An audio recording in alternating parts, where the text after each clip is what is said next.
The welding torch hissed and spat a shower of blue sparks against the pitted hull of the cargo hauler, illuminating the grease-stained face of Jace uncomfortably close to the metal. He killed the flame, flipped up his visor, and wiped a smear of hydraulic fluid from his cheek with the back of a gloved hand. The air in Hangar Bay 42 smelled of ozone, recycled oxygen, and the distinct acrid tang of cheap noodle broth wafting from the vendor 3 levels down. Jace sighed, staring at the patch job. It was ugly, but it would hold vacuum. That was the motto of his entire life on Orbital City 7. He was 32 years old, though the artificial gravity and the constant radiation shielding of the station made his joints feel 10 years older. He was a maintenance engineer by trade and a pilot by necessity, possessing a pair of hands that could coax a purr out of a fusion drive that should have gone critical decades ago. Despite this, his bank account hovered perpetually in the double digits. The client, a Tellarite smuggler with a penchant for abrasive cigars, had paid him half of what the job was worth. Jace had taken it anyway. The rent on his hangar section was due in 3 days, and the station authority did not accept IOUs. He tossed the welder onto his workbench, the metal clattering loudly in the cavernous, empty space. Above him, a holographic newsfeed flickered on a public screen mounted to the bay wall. The audio was distorted, but the message was clear enough. A severe woman in the gray uniform of the Terran Defense Directorate stared out at the populace, her eyes cold. Citizens remain vigilant. The broadcast droned. Reports of Lunari insurgent activity in the Outer Rim sectors have increased by 40%. Do not approach unregistered non-humans. Report suspicious behavior immediately. The Directorate is your shield. The Directorate is order. Jace snorted, peeling off his heavy work gloves. The Directorate was a boot on the neck of anyone who did not live in the core worlds, but saying that out loud was a good way to get spaced out of an airlock. He reached for a bottle of lukewarm water and took a long drink, his eyes scanning the shadows of his hangar. It was a massive, echoing cathedral of rust, filled with the carcasses of dead ships he cannibalized for parts. He was alone. He was usually alone. The isolation did not bother him as much as it used to, or at least that was the lie he told himself when the station lights dimmed to the reddish hue of night cycle. A sudden, concussive crash from the rear scrapyard shattered the silence. Jace froze, the water bottle halfway to his mouth. The sound was not the settling of metal or the groan of the station's superstructure. It was the sound of something heavy impacting the heaps of scrap metal he kept out back. He set the bottle down slowly. He reached under his workbench and pulled out a heavy kinetic wrench. It was not a blaster, but in close quarters, a 2-foot length of dense alloy could solve a surprising number of arguments. Carefully, he moved toward the rear airlock door. He keyed the release, and the heavy blast door ground open with a shriek of protesting gears. The scrapyard was an open-air platform, shielded from the vacuum of space by a flickering containment field. The view was usually spectacular, the curve of the gas giant below, the glittering belt of the orbital ring. But tonight, the rain was falling. The station's weather regulators were malfunctioning again, dumping acidic, neon-tinted rain onto the lower decks. Jace stepped out into the downpour, the wrench gripped tight in his hand. "Who is there?" he shouted, his voice swallowed by the hiss of rain and the distant hum of the station's stabilizers. "I have nothing worth stealing unless you want a broken hyperdrive coil from the last century." There was no answer, only a low, wet sound. A breathing sound. He moved forward, stepping over coils of wire and rusted hull plating.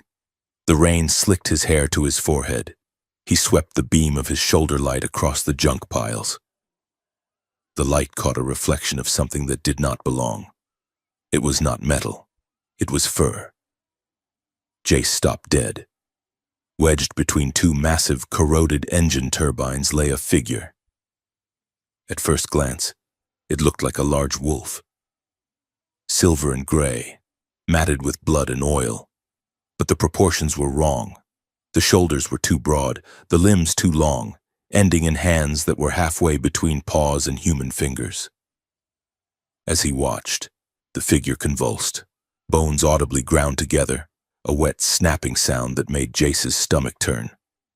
The fur receded in patches, revealing pale skin underneath, only to ripple and grow back in a chaotic tide. It was a Lunari. He had never seen one this close. They were supposed to be in the diplomatic zones or the quarantine sectors, not bleeding out in a mechanics junk pile. The creature let out a sound that was half whimper, half snarl. Jace took a step back, his grip on the wrench tightening until his knuckles turned white. The propaganda reels played in his head, Lunari terror packs, biological killing machines, uncontrollable. He should turn around. He should go back inside, lock the blast door, and call station security. They would come with stun batons and containment nets, and he would be safe. He would be a good citizen. The creature shifted, trying to rise. She, collapsed back against the metal, her head lolling. The movement exposed her throat. Jace blinked, the rain dripping into his eyes. Around the Lunari's neck was a collar. It was sleek, black metal, pulsating with a sickly red light. But it was damaged. Smoke curled from the casing, and the skin beneath it was scorched black, as if the device had tried to explode and failed. This was not a terrorist. This was a prisoner. The cynicism that armored Jace's heart developed a hairline fracture. He cursed softly, a long string of expletives directed at the universe and his own stupidity. He lowered the wrench. "Hey," he said, his voice softer this time. "You are hurt." The Lunari's head snapped up. Her eyes were wide, panicked, and glowing with a faint bioluminescent violet light that cut through the gloom. She bared teeth that were definitely not human, long, serrated canines designed to tear throat from spine. "Stay back," she rasped. The words were Terran standard, but the accent was thick, guttural, as if her vocal cords were still reshaping themselves. Dangerous. She tried to scramble backward, but her leg gave out. Jace saw the deep gash on her thigh, dark blood mixing with the neon rain on the deck. She was shivering violently, her bioluminescent markings flickering like a dying light bulb. Jace tossed the wrench aside. It clanged loudly against a sheet of scrap metal. He held up his empty hands. "I am not going to hurt you," he said, stepping closer. "But you are bleeding out on my deck. If I leave you here, the acid rain is going to finish what that crash started." The girl, she looked like a girl now, perhaps in her early 20s if one ignored the pointed ears and the claws, watched him with a predator's intensity. She smelled of ozone, burnt fur, and terror. Jace knelt beside her. Up close, the damage was worse. The collar had dug deep into her flesh. Her uniform, a strange, form-fitting gray material, was shredded. "I am going to lift you," Jace said, narrating his movements to keep her from ripping his face off. "We need to get you inside." "No," she growled, a low rumble vibrating in her chest. "No touch." "Oh, I do not have a stretcher handy," Jace retorted, his fear momentarily overridden by his pragmatic engineer's brain. "Do you want to die in a pile of garbage, or do you want to live?" She stared at him, her chest heaving. The violet glow in her eyes wavered. She looked exhausted, her strength failing with every heartbeat. Slowly, the snarl faded from her lips. She gave a microscopic nod. Jace moved in. He slid one arm under her knees and the other behind her back. As soon as he touched her, something strange happened. He expected her to be heavy, and she was dense with muscle, but her skin was burning hot, feverish. The moment his hands made contact with her, a jolt of static electricity snapped between them, powerful enough to make his teeth ache. Her body went rigid, her claws, which had been retracted, slid out, digging into the tough fabric of his flight jacket. Jace gasped but did not drop her.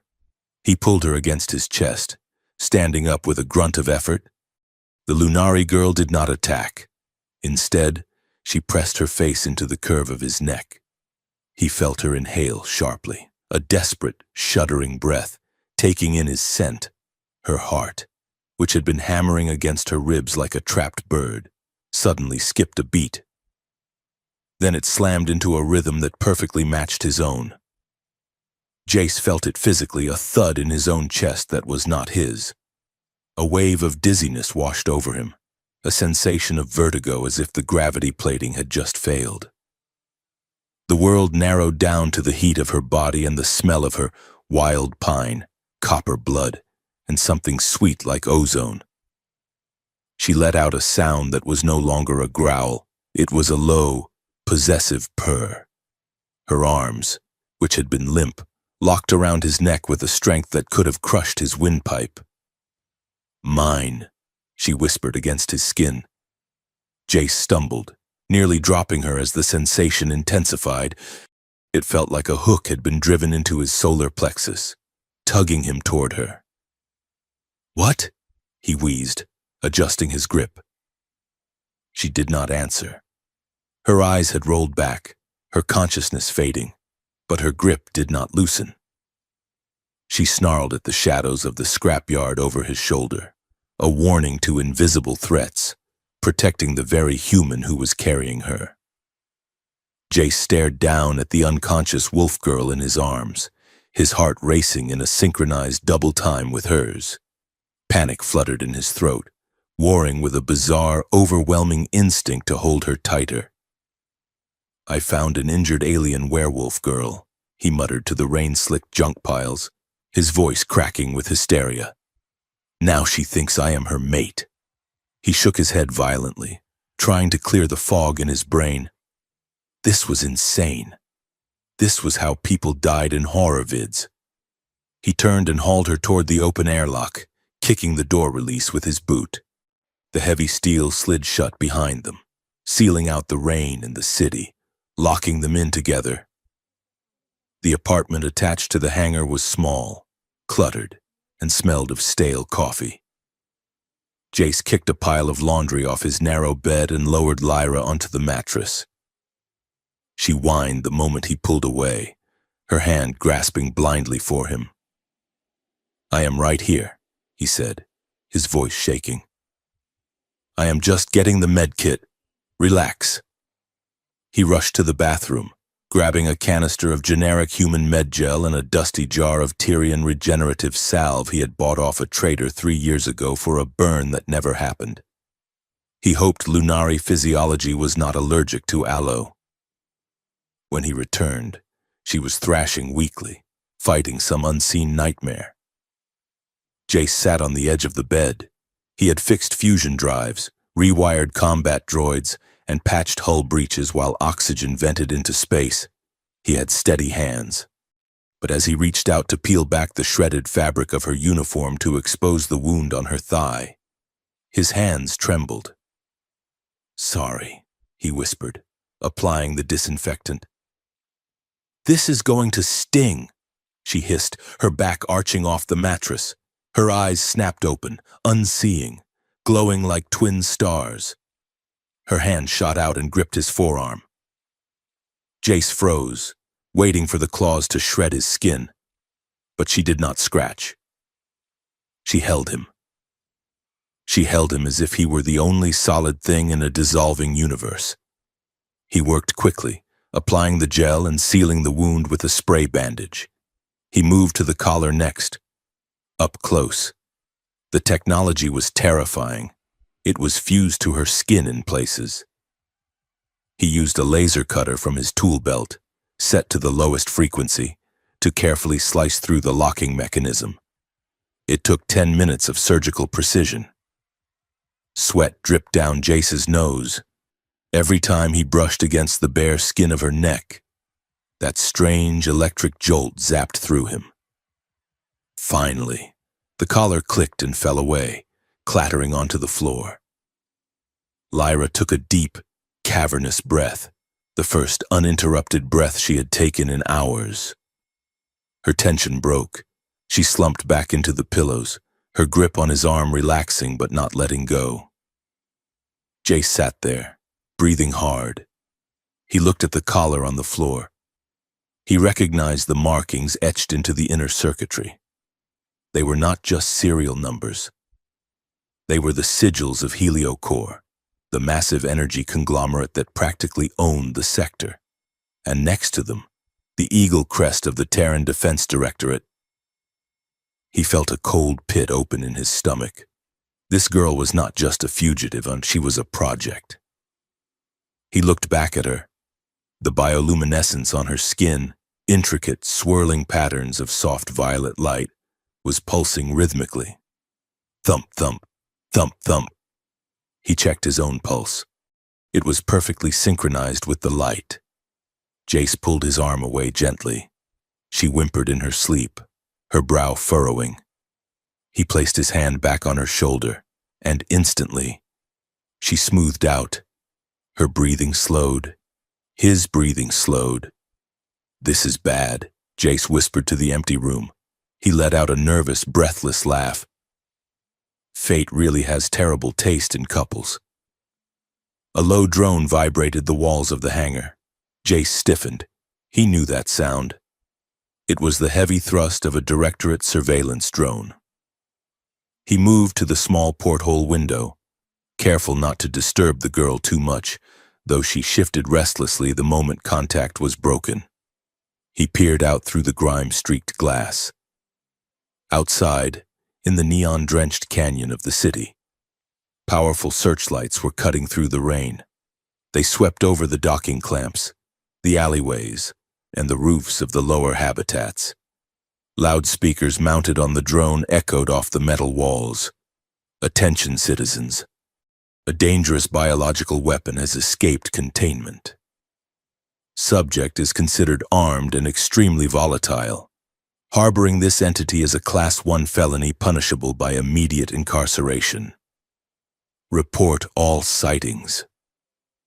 Jace watched the beam of light sweep over the roof of his hangar. It lingered for a terrifying second, then moved on to the next sector. He let out a breath he did not know he was holding and closed the blackout shutter. "Class 1 felony," he murmured. "Great. Just great." He turned back to the bed. The girl was awake. She had pushed herself up into a sitting position, the blanket falling to her waist. Her silver hair was a mess, sticking up in spikes, but her eyes were clear now. They were a piercing, luminous gold violet, and they were locked on him with a focus that made him feel like a rabbit caught in the open. She did not look like an injured victim anymore. She looked like a queen on a throne of dirty laundry. Jace raised his hands, forcing a crooked smile. "Hey, you are awake. You are safe here. The drone is gone." She did not blink. She lifted her nose, inhaling deeply, her nostrils flaring. She tracked the air as if reading a book. "You," she said. Her voice was clearer now, though still rough. She swung her legs over the side of the bed. She ignored her injuries completely. "You," she repeated, stronger. Jace took a step back, bumping into his workbench. "Look, I know you are confused.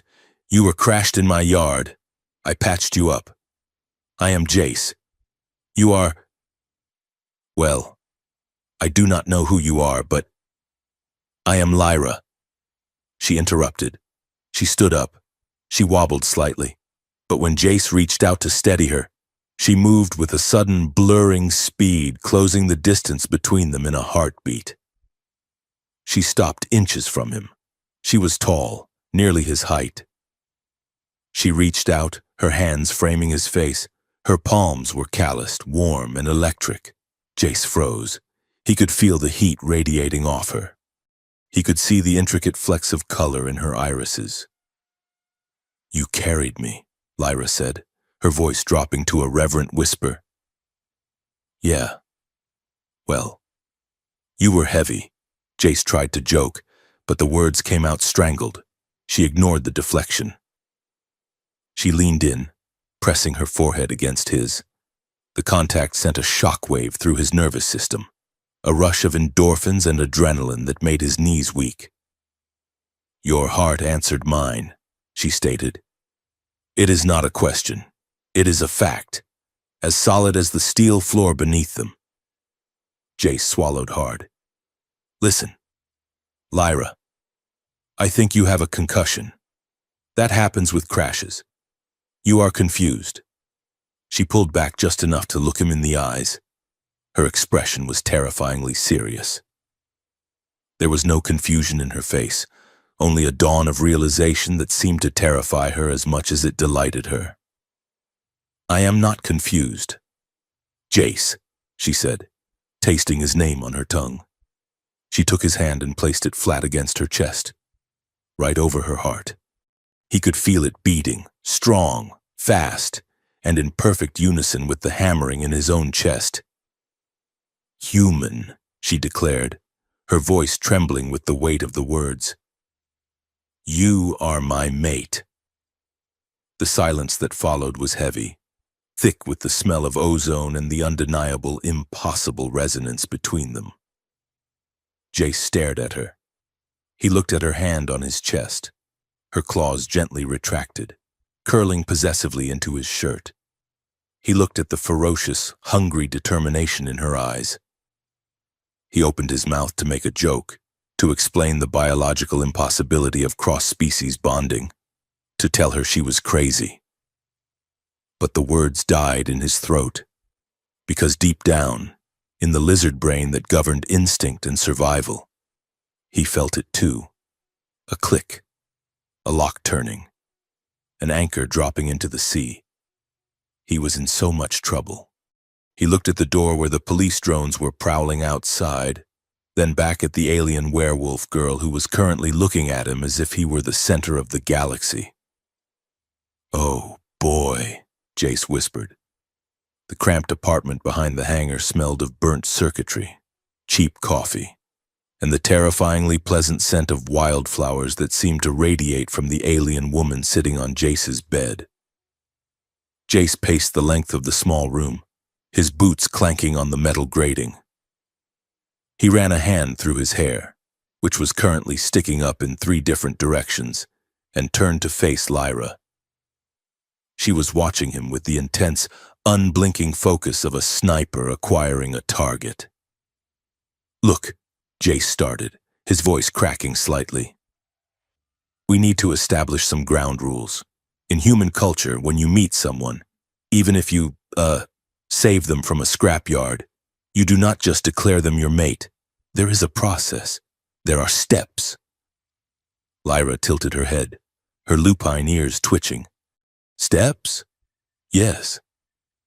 "Steps," Jace said, gesturing wildly with his hands. "Usually, you introduce yourselves. You go out for a meal. You talk about your hobbies. You figure out if you even like each other. It is called dating. It implies a certain level of choice." Lyra watched his hands move, her golden violet eyes tracking the motion. She shifted on the bed, wincing slightly as the movement pulled at her bandaged thigh, but her expression remained impassive. "I do not understand," she said calmly. "My biology has recognized you. My soul is anchored to your resonance. It is not a decision I made with a checklist. Jace, it is a fundamental rewriting of my existence."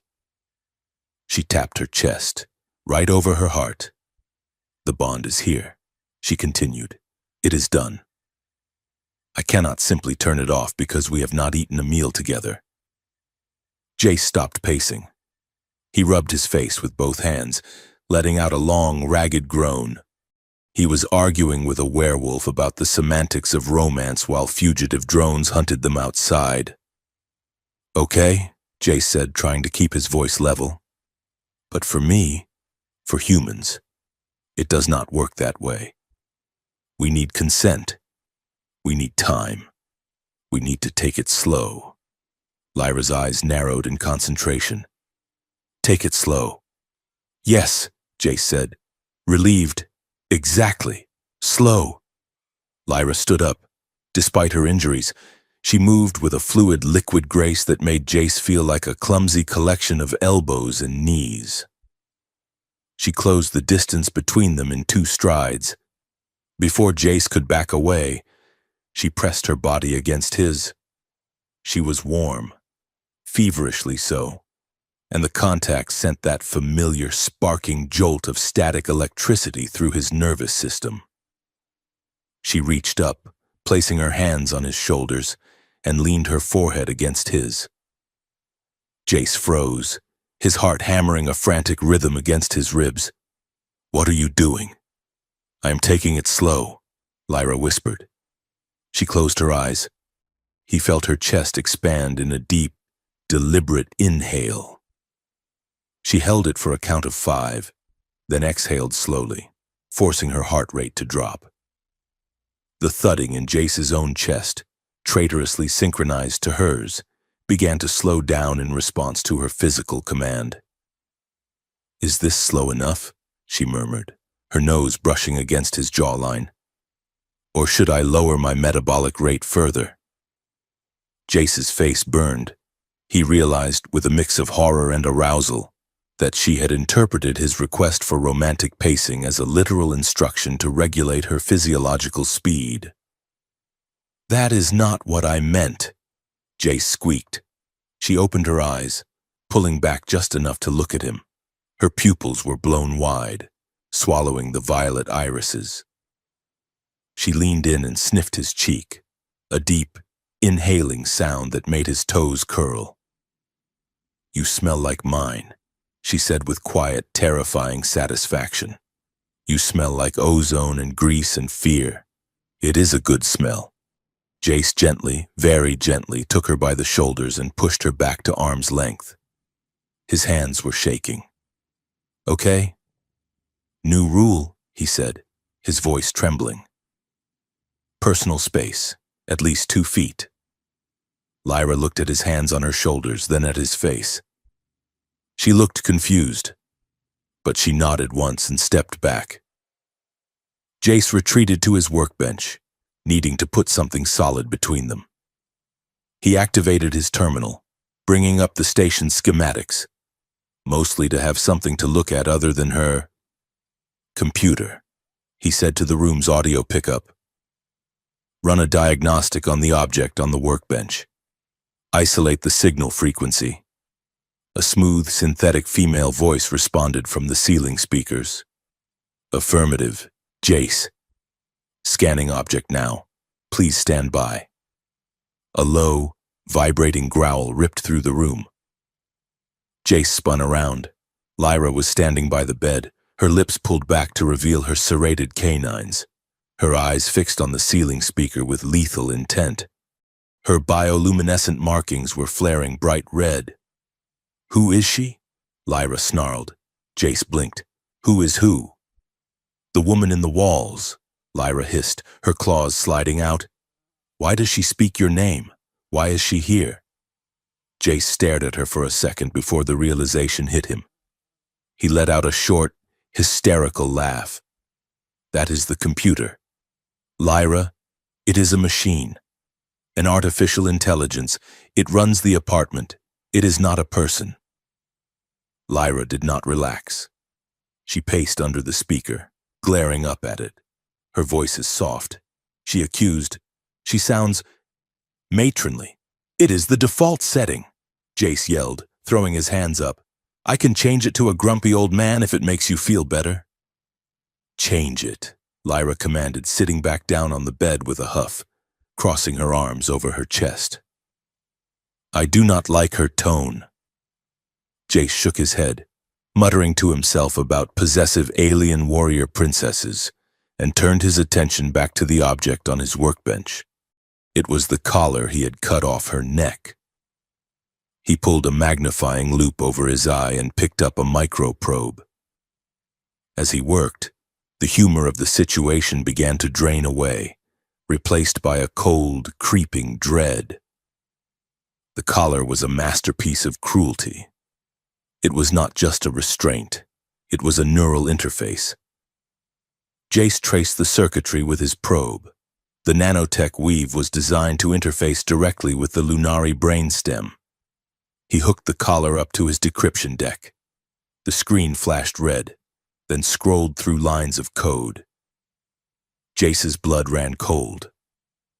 "Lyra," he said, his voice dropping to a serious and flat tone. "Come look at this."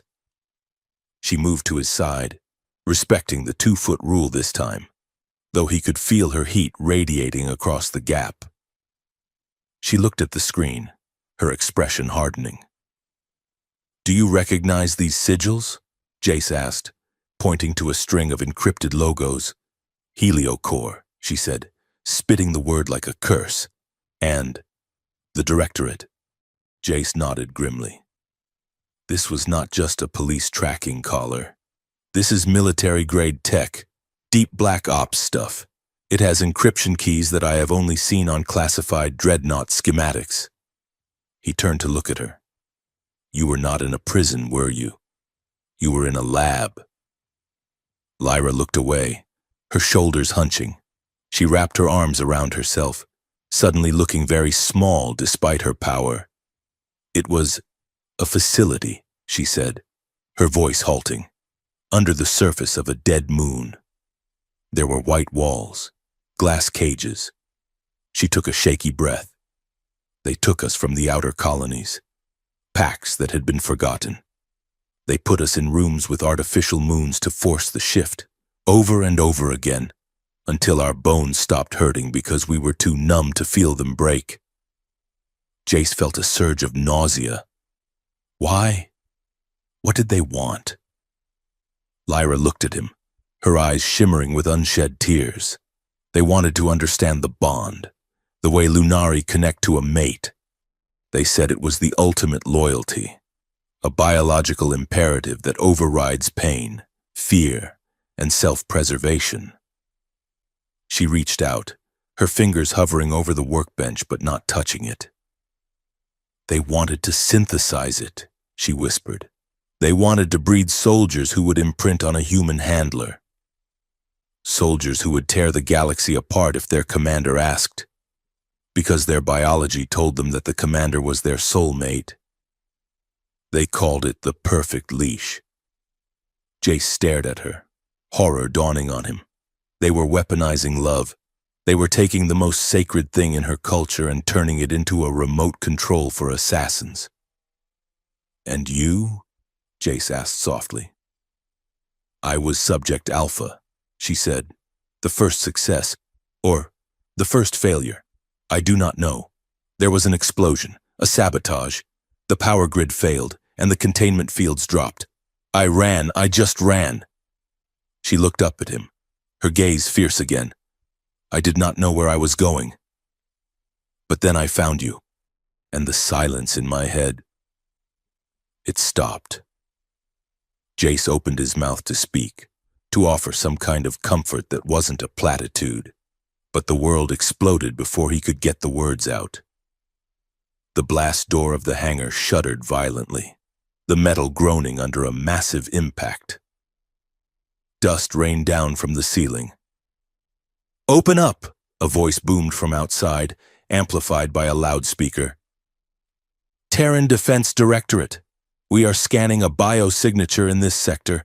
Open the bay doors immediately or we will breach." Jace scrambled back from the workbench, grabbing his datapad and shoving the collar pieces into his pocket. "They found us," he said, stating the obvious. Lyra was already moving. She grabbed Jace's heavy flight jacket from the chair and threw it on, the leather swallowing her frame but hiding her bioluminescent markings. "Is there a back way?" she asked, her eyes scanning the room for exits.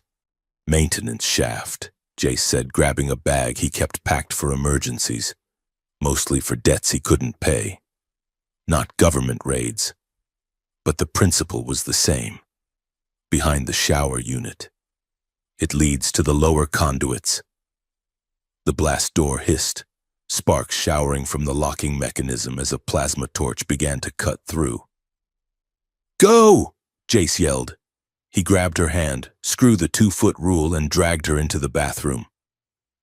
He kicked the false panel behind the shower unit, revealing a dark, rusted tunnel that smelled of sewage and old coolant. They scrambled inside just as the apartment door blew inward with a deafening crash. The maintenance shaft was a nightmare of tight squeezes and sharp metal edges. They moved fast, the sound of heavy boots echoing in the apartment behind them. Jace led the way, his shoulder light cutting a frantic beam through the steam. Lyra was right behind him. She was limping, the exertion of the run tearing at her healing wound, but she did not complain. In fact, she moved with a terrifying efficiency, ducking under pipes and vaulting over pressure valves with a predator's fluidity. They dropped down a ladder into a larger arterial tunnel, the hum of the station's power grid vibrating the floor plates. Jace stopped for a second to get his bearings. His chest was heaving. He looked back at Lyra. In the red emergency lighting of the tunnel, she looked wild. The oversized jacket hung off one shoulder, revealing the curve of her neck and the sweat glistening on her skin. Her pupils were dilated, her breathing ragged. She looked at him, and for a second, the danger seemed to recede, replaced by a raw, electric tension. They were two warm bodies in the dark, adrenaline flooding their veins. Jace felt a magnetic pull toward her, an urge to pull her close and to hide her, to protect her. He forced himself to look away. "This way," he rasped, pointing down the tunnel. "We can get to the lower markets. I have a friend there. Freeze!" The shout came from the ladder they had just descended.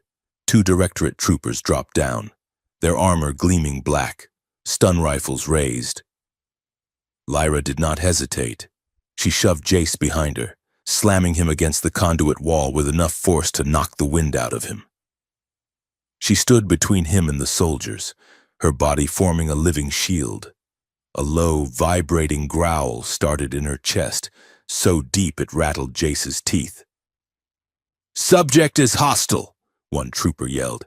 "Engage!" A stun bolt whined through the air, splashing against the wall inches from Lyra's head. Lyra roared. It was not a human sound. Her fingernails elongated into talons, scratching deep grooves into the metal wall as she fought the urge to shift fully.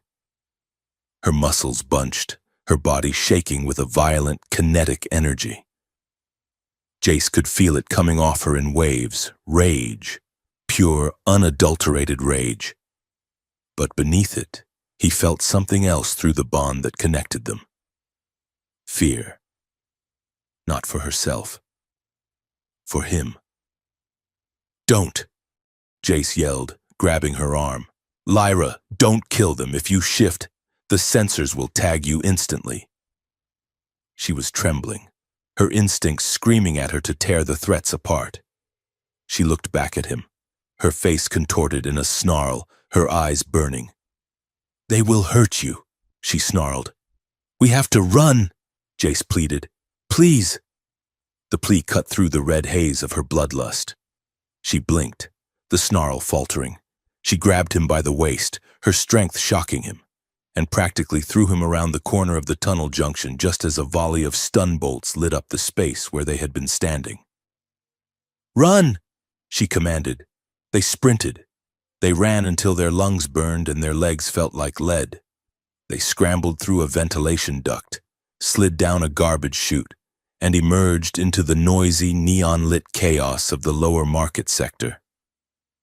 They blended into the crowd, Jace keeping his arm around Lyra to hold her up and to hide the fact that she was half-carried.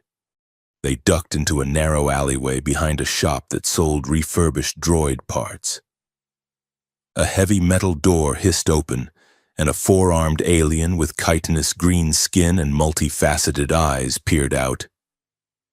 "You are late," the alien chittered, his mandibles clicking. "And you brought a stray." "Kiro," Jace panted, leaning against the wall. "Shut up and let us in." Kiro, the mechanic, ushered them inside and sealed the door.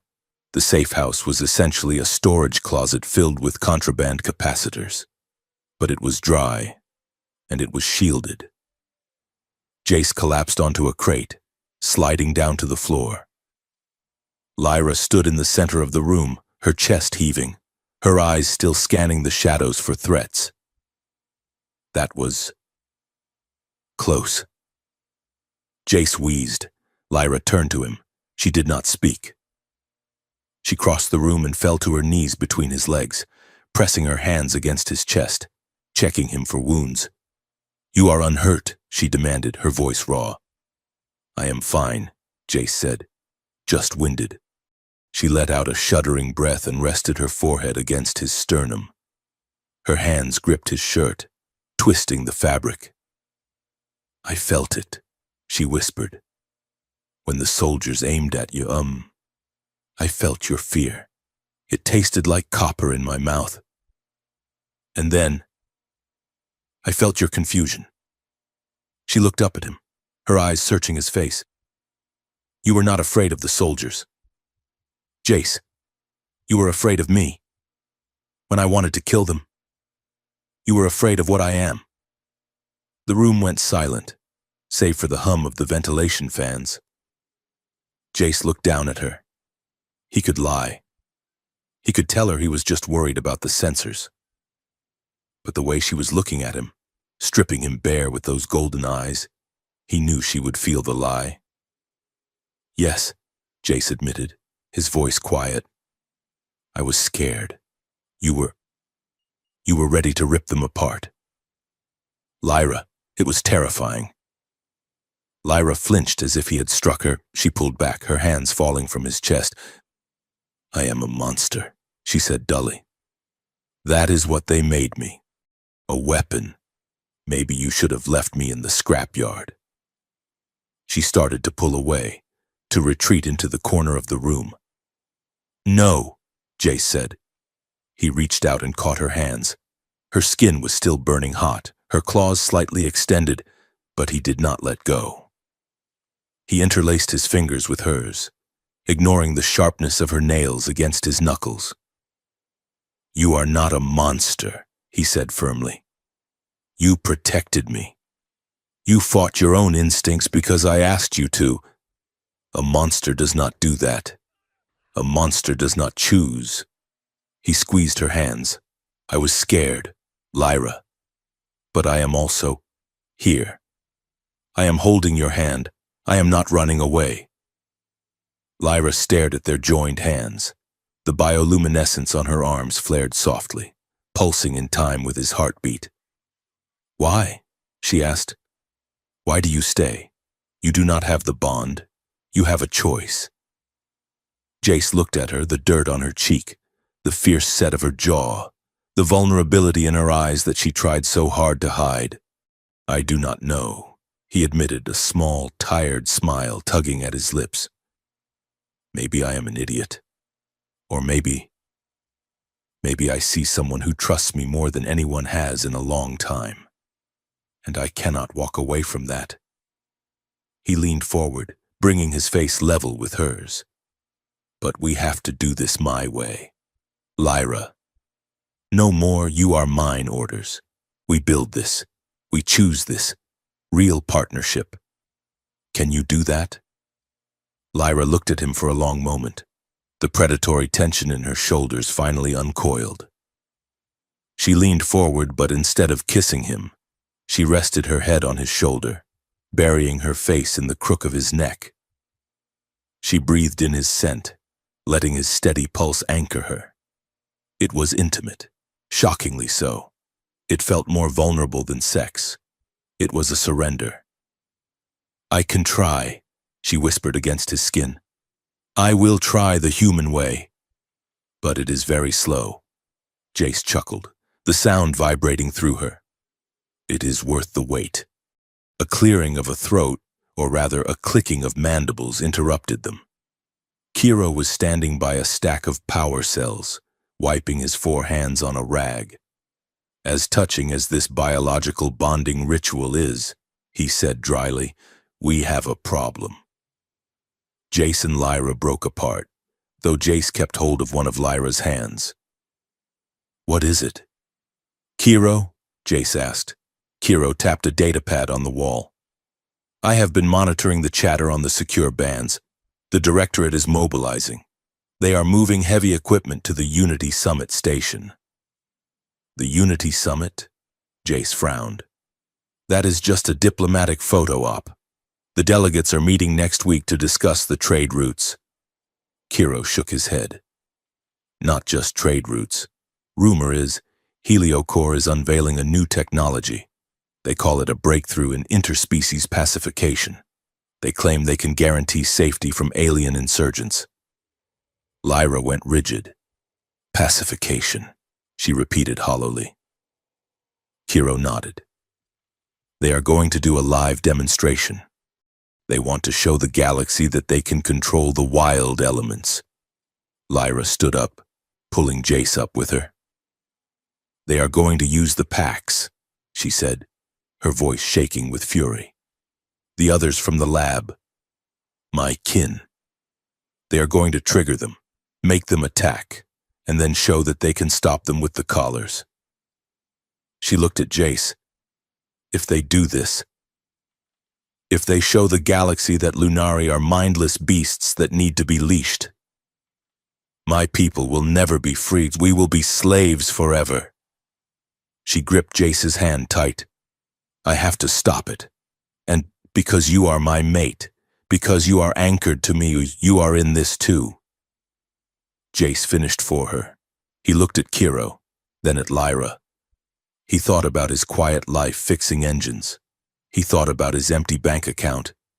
Then he looked at the woman who had just offered to tear apart armed soldiers to save his skin.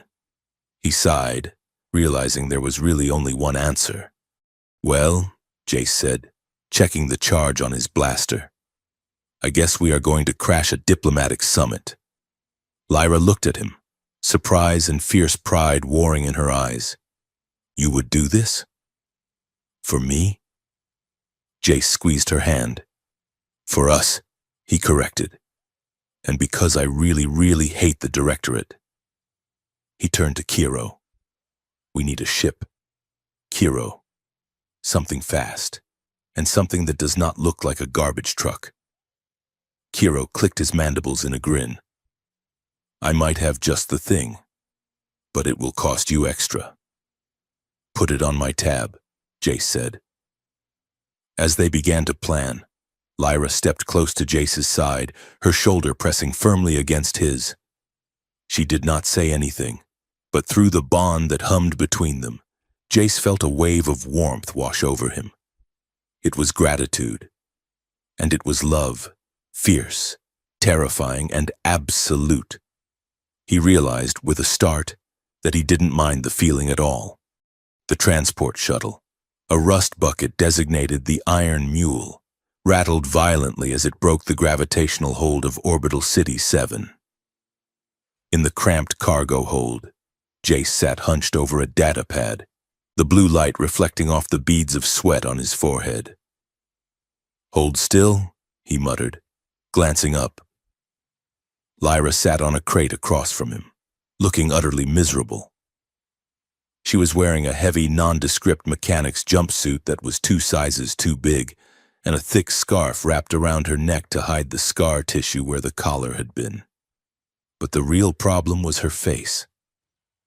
Jace held up a stick of cosmetic concealer, a thick paste usually used to hide hangovers or bruises. Your markings are flaring again, he said. We need to cover them. If we are going to Vespra, you need to look human, or at least human enough to pass a casual scan.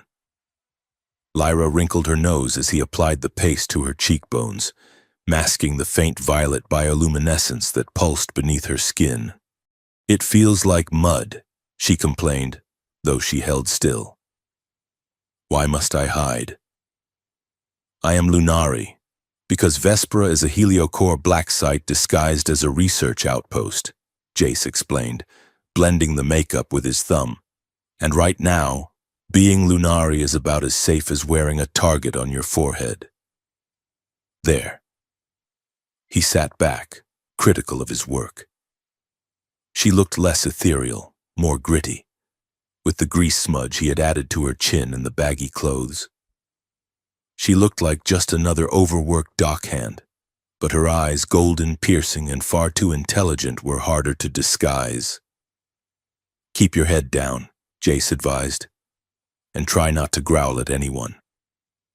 I do not growl, Lyra said, offended. You growled at the vending machine 3 hours ago because it ate your credit, Jace reminded her. That was a tactical assertion of dominance, she corrected, though the corner of her mouth twitched. Jace smiled, but the expression faded quickly as a wave of dizziness washed over him. It was not the shuttle's questionable inertial dampeners. It was the bond. Since they had left the station, the connection between them had deepened, morphing from a simple physical awareness into something far more intrusive. It was like having a radio left on in the back of his mind, tuned to a frequency only he could hear.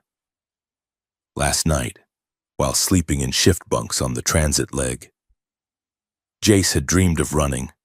He had felt the cool mulch of a forest floor under bare feet, the scent of pine and prey filling his nose, and the exhilarating, terrifying joy of the hunt. He had woken up gasping, his heart racing, only to look across the cabin and see Lyra watching him, her own chest heaving in time with his. It is happening again, Lyra said softly, watching his face. You are feeling my anxiety. No, Jace lied, rubbing his temples. I am feeling my own anxiety, and it just happens to have the same flavor as yours. It is a resonance, she said, leaning forward. Her voice dropped to a whisper. It means our neural pathways are synchronizing. Soon, you will know what I am going to say before I speak. Great, Jace muttered. A buggy telepathic couple. Just what I always wanted. Despite the sarcasm, he did not pull away when her knee brushed against his. The contact sent a spark of warmth through him, grounding him in the rattling metal box of the shuttle. It was terrifying how quickly his body had adapted to her presence. When she was close, the universe felt steady. When she moved away, the world felt tilted on its axis. The shuttle's intercom crackled, entering Vespera approach vectors. All passengers strap in. Prepare for turbulence. The cargo hold was not empty. Along with crates of mining equipment and freeze-dried rations, there were about a dozen other passengers, contract workers, mercenaries, and a few weary soldiers from the Directorate Transit Authority. As the shuttle banked, gravity shifted. Jace gripped the safety rail. A heavy-set man in a private security uniform stumbled down the aisle, smelling of cheap synthetic whiskey. He grabbed the back of Lyra's seat to steady himself, his eyes bleary and mean. Watch it, Lyra murmured, pulling her arm back. The man blinked, looking down at her. He saw the scarf, the strange tint of her eyes that the shadows could not quite hide. He sneered, his lip curling. Well, look at this, the man slurred, his voice carrying over the engine drone. Bringing your pets on board now? Jace went rigid. He felt a spike of cold, sharp rage flare in his chest, but it was not his rage. It was hers. Beside him. Lyra went unnaturally still. Her pupils dilated until her eyes were black pools. Jace heard the faint, wet sound of her canines lengthening, pressing against her lower lip. Her hands, resting on her knees, curled into fists, the knuckles popping as claws threatened to tear through the skin. The guard leaned in closer, oblivious to the fact that he was inches away from being disemboweled. You smell like wet dog, girl, the man spat. They ought to keep your kind in the cargo hold with the rest of the livestock." Lyra's breath hitched. The violence radiating from her was a physical weight in the air. Jace could feel her muscles coiling, the biological imperative to defend her honor and her territory screaming in her blood. If she shifted here, in this crowded shuttle, it would be a massacre, and it would be the end of them. "Hey, buddy," Jace said. His voice was light, casual, cutting through the tension like a knife. The guard looked up, blinking. "What?" "You are standing on my foot," Jace said, flashing a charming, apologetic smile. "And you are blocking the view. We are trying to see the moon. It is our anniversary." The guard frowned, confused by the sudden change in topic. "Your anniversary? With her?" "Yeah," Jace said. He reached out and took Lyra's clenched fist in his hand. He pried her fingers open gently, interlacing his own with hers. His thumb stroked the back of her hand, a rhythmic, soothing motion. "She is out of your league." "I know," Jace continued, staring the guard directly in the eyes. "But love is blind, right? Now why don't you go find a seat before you fall over and embarrass yourself?" The guard looked at Jace, then at Lyra, who was staring at their joined hands with an expression of stunned confusion. The rage in the air dissipated, replaced by a sudden, confused warmth. The man grunted, losing interest as the alcohol fog reclaimed his brain. "Freak lover," he muttered, but he shambled away toward the back of the cabin.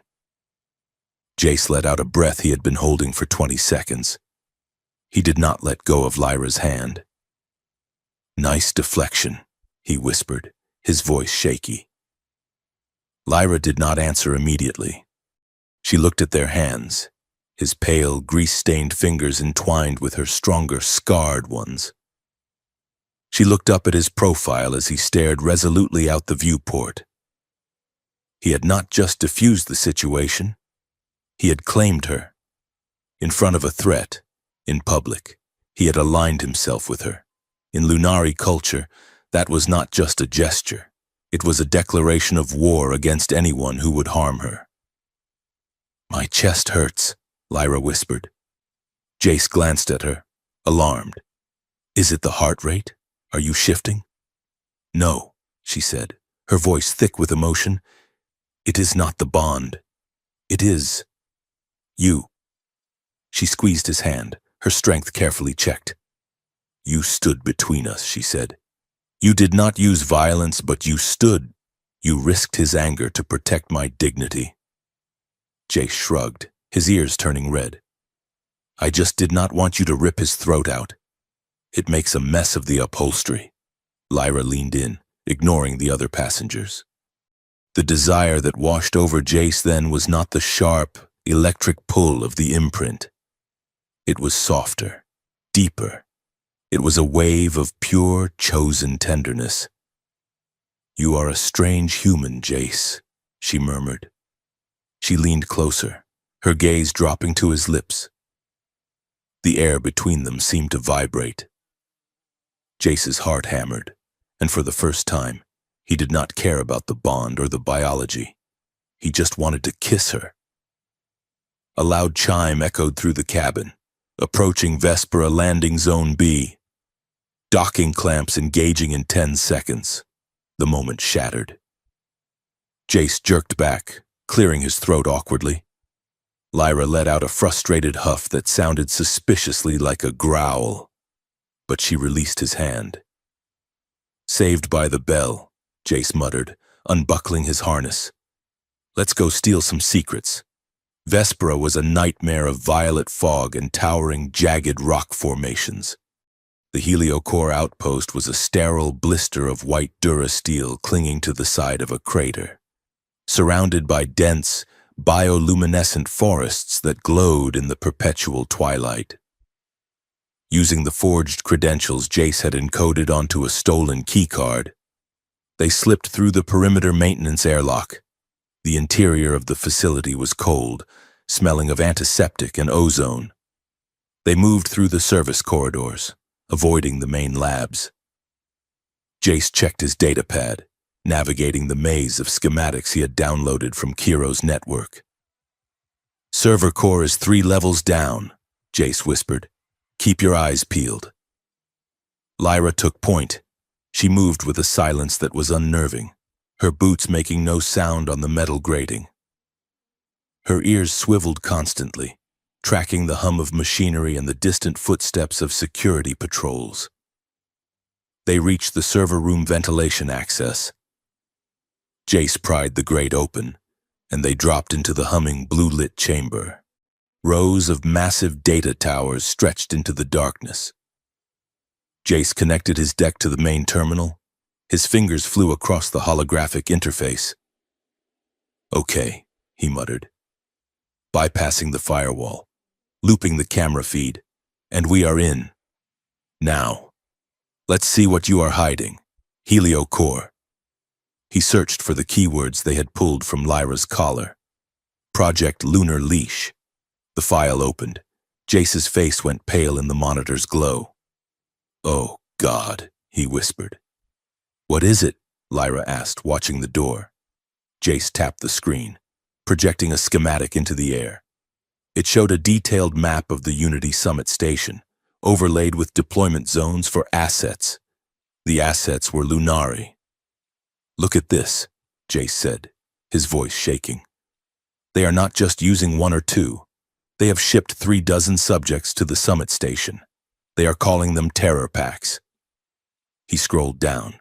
The text was clinical, horrifying. Objective: remote activation of neural collars to induce frenzy state during the delegate reception. Target: civilian casualties. Narrative goal: demonstrate the uncontrollable nature of non-human species to justify the passage of the Species Restriction Act. "They are going to create a slaughter," Lyra said, her voice ice cold. "And they are going to blame us." Jace brought up another file, Subject Manifest. There, at the top of the list, was a picture of Lyra, Subject Alpha, status, fugitive. Note: primary genetic template for bonding protocols. "They used my blood," Lyra whispered, touching the hologram. "They used my resistance to calibrate the others." "We need to download this," Jace said, slotting a data chip into the drive. "We need all of it. If we broadcast this, the directorate is finished." The progress bar crawled across the screen. Downloading. 40%. 50%. Suddenly, the room was bathed in red light. A siren wailed, a bone-rattling sound that made Jace jump. "Unauthorized access detected," a computerized voice blared. "Security teams to Sector 4. Lockdown initiated." "They found us," Jace yelled, grabbing the data chip before the download was fully complete. "It's enough. Let's go." The door to the server room hissed open. 3 armored troopers stood there, rifles raised. "Freeze!" Lyra did not freeze. She moved. She grabbed a heavy server rack and shoved it over, sending it crashing into the troopers with a shower of sparks. "Run!" she screamed at Jace. They sprinted out the back exit, diving into the loading bay. The space was cavernous, filled with shipping containers. More troopers poured in from the catwalks above. Laser fire sizzled through the air, scorching the floor near Jace's feet. "We are pinned down!" Jace shouted, ducking behind a crate of rations. From the shadows of the loading bay, a new sound emerged. A wet, tearing sound, followed by a howl that was full of madness and pain. A figure leaped from the top of a container, landing on the troopers with bone-crushing force. It was a Lunari male, fully shifted into a hulking wolf-like beast, but unlike Lyra, his fur was patchy, his eyes burned with a sickly green light, and a massive control unit was bolted directly into his skull. "It's one of the prototypes." Lyra gasped. "He has lost his mind." The beast tore through the troopers, ignoring the stun bolts hitting his chest. Then, He turned. He sniffed the air. He locked eyes with Jace. The scent of a mate bond, twisted and wrong, seemed to enrage him. The beast roared and charged, not at the soldiers, but at Jace. Jace scrambled back, fumbling for his blaster, but he knew he was too slow. The monster was a blur of teeth and claws. "No!" Lyra shrieked. She stepped into the path of the charging beast. She did not have time to concentrate, to control the shift. She simply let the instinct take over. Jace watched in horror and awe as Lyra's body contorted. Her jaw snapped forward, bones lengthening. Fur erupted along her spine. She did not shift fully. She was a hybrid thing, a terrifying mix of woman and wolf, standing on digitigrade legs, her hands now deadly talons. She met the male in midair. The impact shook the floor. They rolled, a ball of fur and fury, snapping and tearing. The prototype was bigger, but Lyra was faster, and she was fighting for something more than bloodlust. She ducked under a swipe that would have taken her head off and drove her claws into the prototype's control unit. Sparks showered them. The beast howled, a sound of pure agony, and collapsed, twitching. Lyra stood over him, her chest heaving. She was covered in blood, the prototype's and her own. She turned to look at Jace. Her face was elongated, feral. Her eyes were burning with the afterglow of violence. For a second, Jace did not see Lyra. He saw a weapon. He saw the monster the Directorate said she was. He took a step back, fear flashing across his face before he could hide it. Lyra saw it. She flinched, letting out a low whine. The blast doors to the forest exit began to close. "Move," Lyra barked, her voice distorted by her shifted vocal cords. She grabbed Jace, her grip bruising, and threw them both through the narrowing gap just as the doors slammed shut. They ran into the forest, the violet trees blurring past them. They did not stop until the lights of the outpost were hidden behind the ridge. They collapsed by the edge of a bioluminescent river, the water glowing with a soft, blue light. Lyra scrambled away from Jace, falling to her hands and knees, and she vomited, her body convulsing as the adrenaline crashed and the partial shift began to recede. Her bones popped and snapped back into human alignment.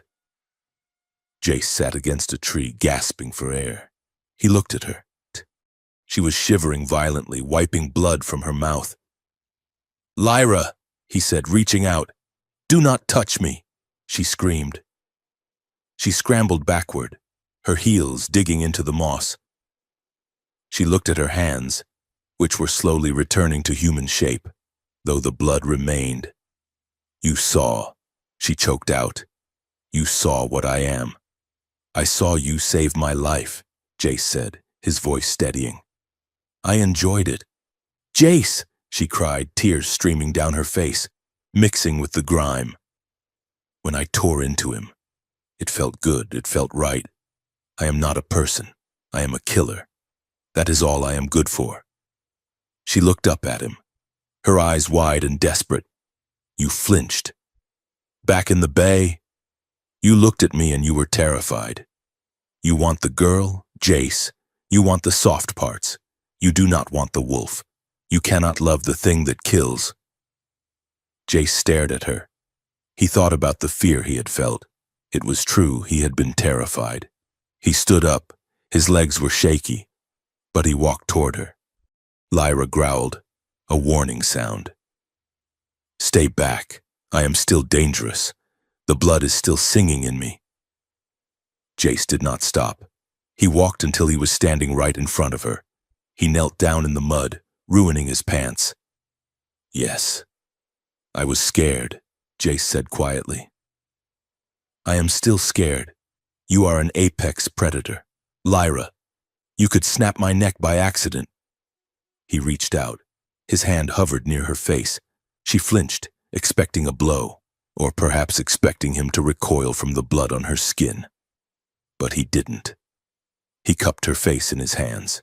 His thumbs brushed away a smear of blood from her cheekbone. I am scared, he repeated, but I am not scared of you. I am scared with you. Lyra froze, her breath catching in her throat. You are not a monster. Lyra, you are a protector. There is a difference. A monster kills for pleasure. You killed to save me.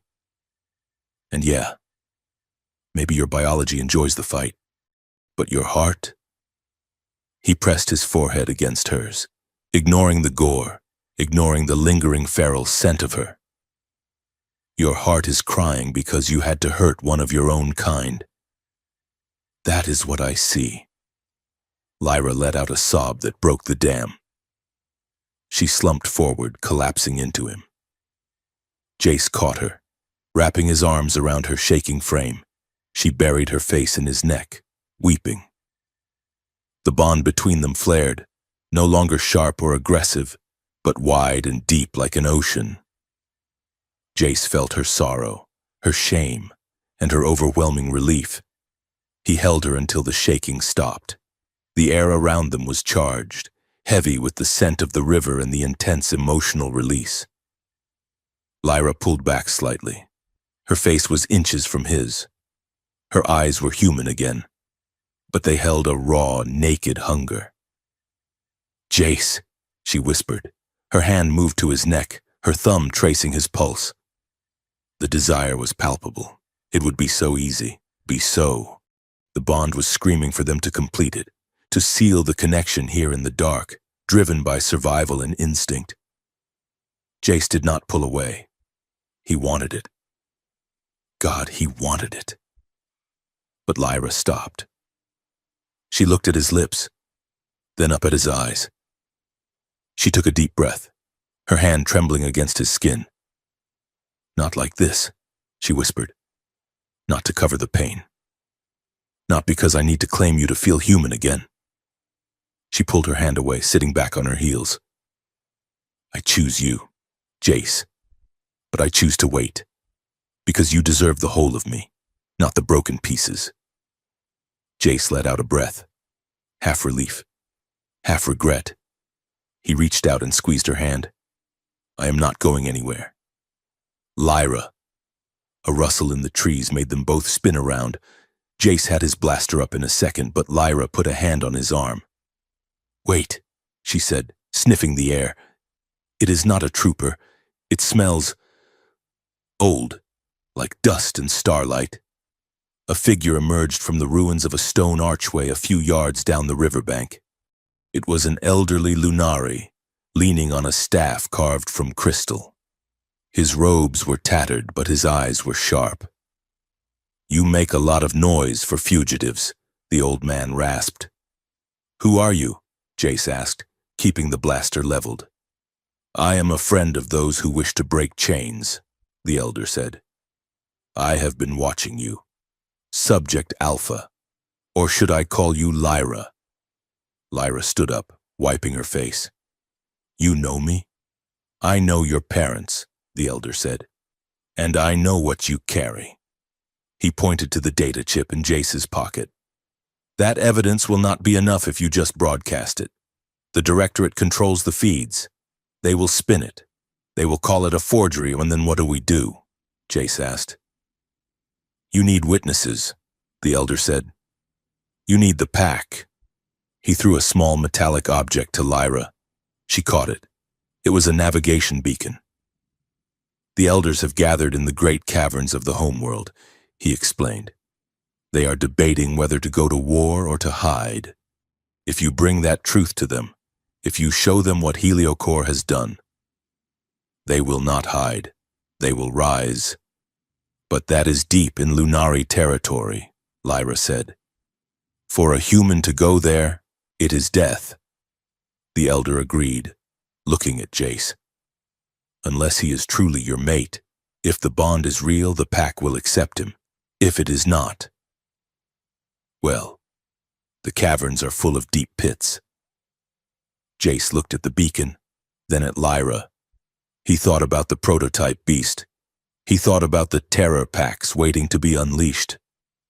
We have to go, Jace said. Lyra looked at him, Jace, the homeworld is wild. It is not like the station. The laws of the Directorate do not apply there, only the laws of blood. Good thing I have you to protect me, then, Jace said, forcing a grin. The elder chuckled, a dry, rattling sound. Go quickly. The wormhole gate is 3 clicks north, and try not to get eaten before you save the galaxy. He vanished back into the shadows as quickly as he had appeared. Jace stood up, brushing the dirt from his knees. He looked at Lyra. She was bloody, exhausted, and terrifyingly beautiful in the starlight. Ready for a family reunion? He asked. Lyra smiled, a fierce, sharp expression that was all wolf. Ready. She took his hand, and together, they turned north, walking into the dark heart of the alien forest. The wormhole gate was not a door so much as a tear in the fabric of reality, shimmering with a nauseating oil-slick iridescence. When Jace stumbled through it, his stomach lurched into his throat, and the universe seemed to twist inside out. He hit solid ground hard, gasping for air that tasted radically different from the recycled oxygen of the station or the sterile filtration of the shuttle. This air tasted of ozone, crushed pine needles, and something electric, like the scent of a thunderstorm that never quite broke. Welcome to the frontier capital, Lyra said, her voice sounding deeper, more resonant here. Jace looked up, and his breath caught in his throat. They stood on a high ridge overlooking a valley that defied every law of geology he knew. The city below was not built on the earth. It was carved into the living rock of a massive, hollowed-out mountain range, great spires of natural crystal, some as tall as skyscrapers, pierced the canopy of the forest, glowing with an internal rhythmic light that matched the heartbeat of the city. Bioluminescent vines draped between the stone structures like festive bunting, casting the entire valley in a soft, dreamlike wash of teal and violet. But it was the sky that held him captive. Above them, 2 moons dominated the horizon. One was large and pale, a ghostly white sphere that seemed to hang heavy and close. The other was smaller, a jagged shard of crimson rock that orbited its partner in a tight, aggressive dance. The twins, Lyra whispered, her eyes fixed on the moons. The lover and the hunter. They are rising. Jace looked at her. The change in her was immediate. On the station, she had been a predator in a cage, coiled and tense. Here, she looked like she had grown 3 inches. Her skin seemed to drink in the starlight, her markings pulsing with a vibrancy that made her look less like a person and more like a force of nature. But he also saw the tremor in her hands. She was gripping the strap of her pack tightly, her pupils dilating as the red moon crested the mountains. Are you okay? Jace asked, reaching out but stopping short of touching her. The pull is strong here, she admitted, her voice tight. The moons govern our tides, our blood, our cycles. Being away, I forgot how loud they are. She shook her head, as if clearing water from her ears, and turned to him. Her golden eyes were fierce. Come. We must reach the Enclave before the high rise. If the patrols catch us, my name might not be enough to save you.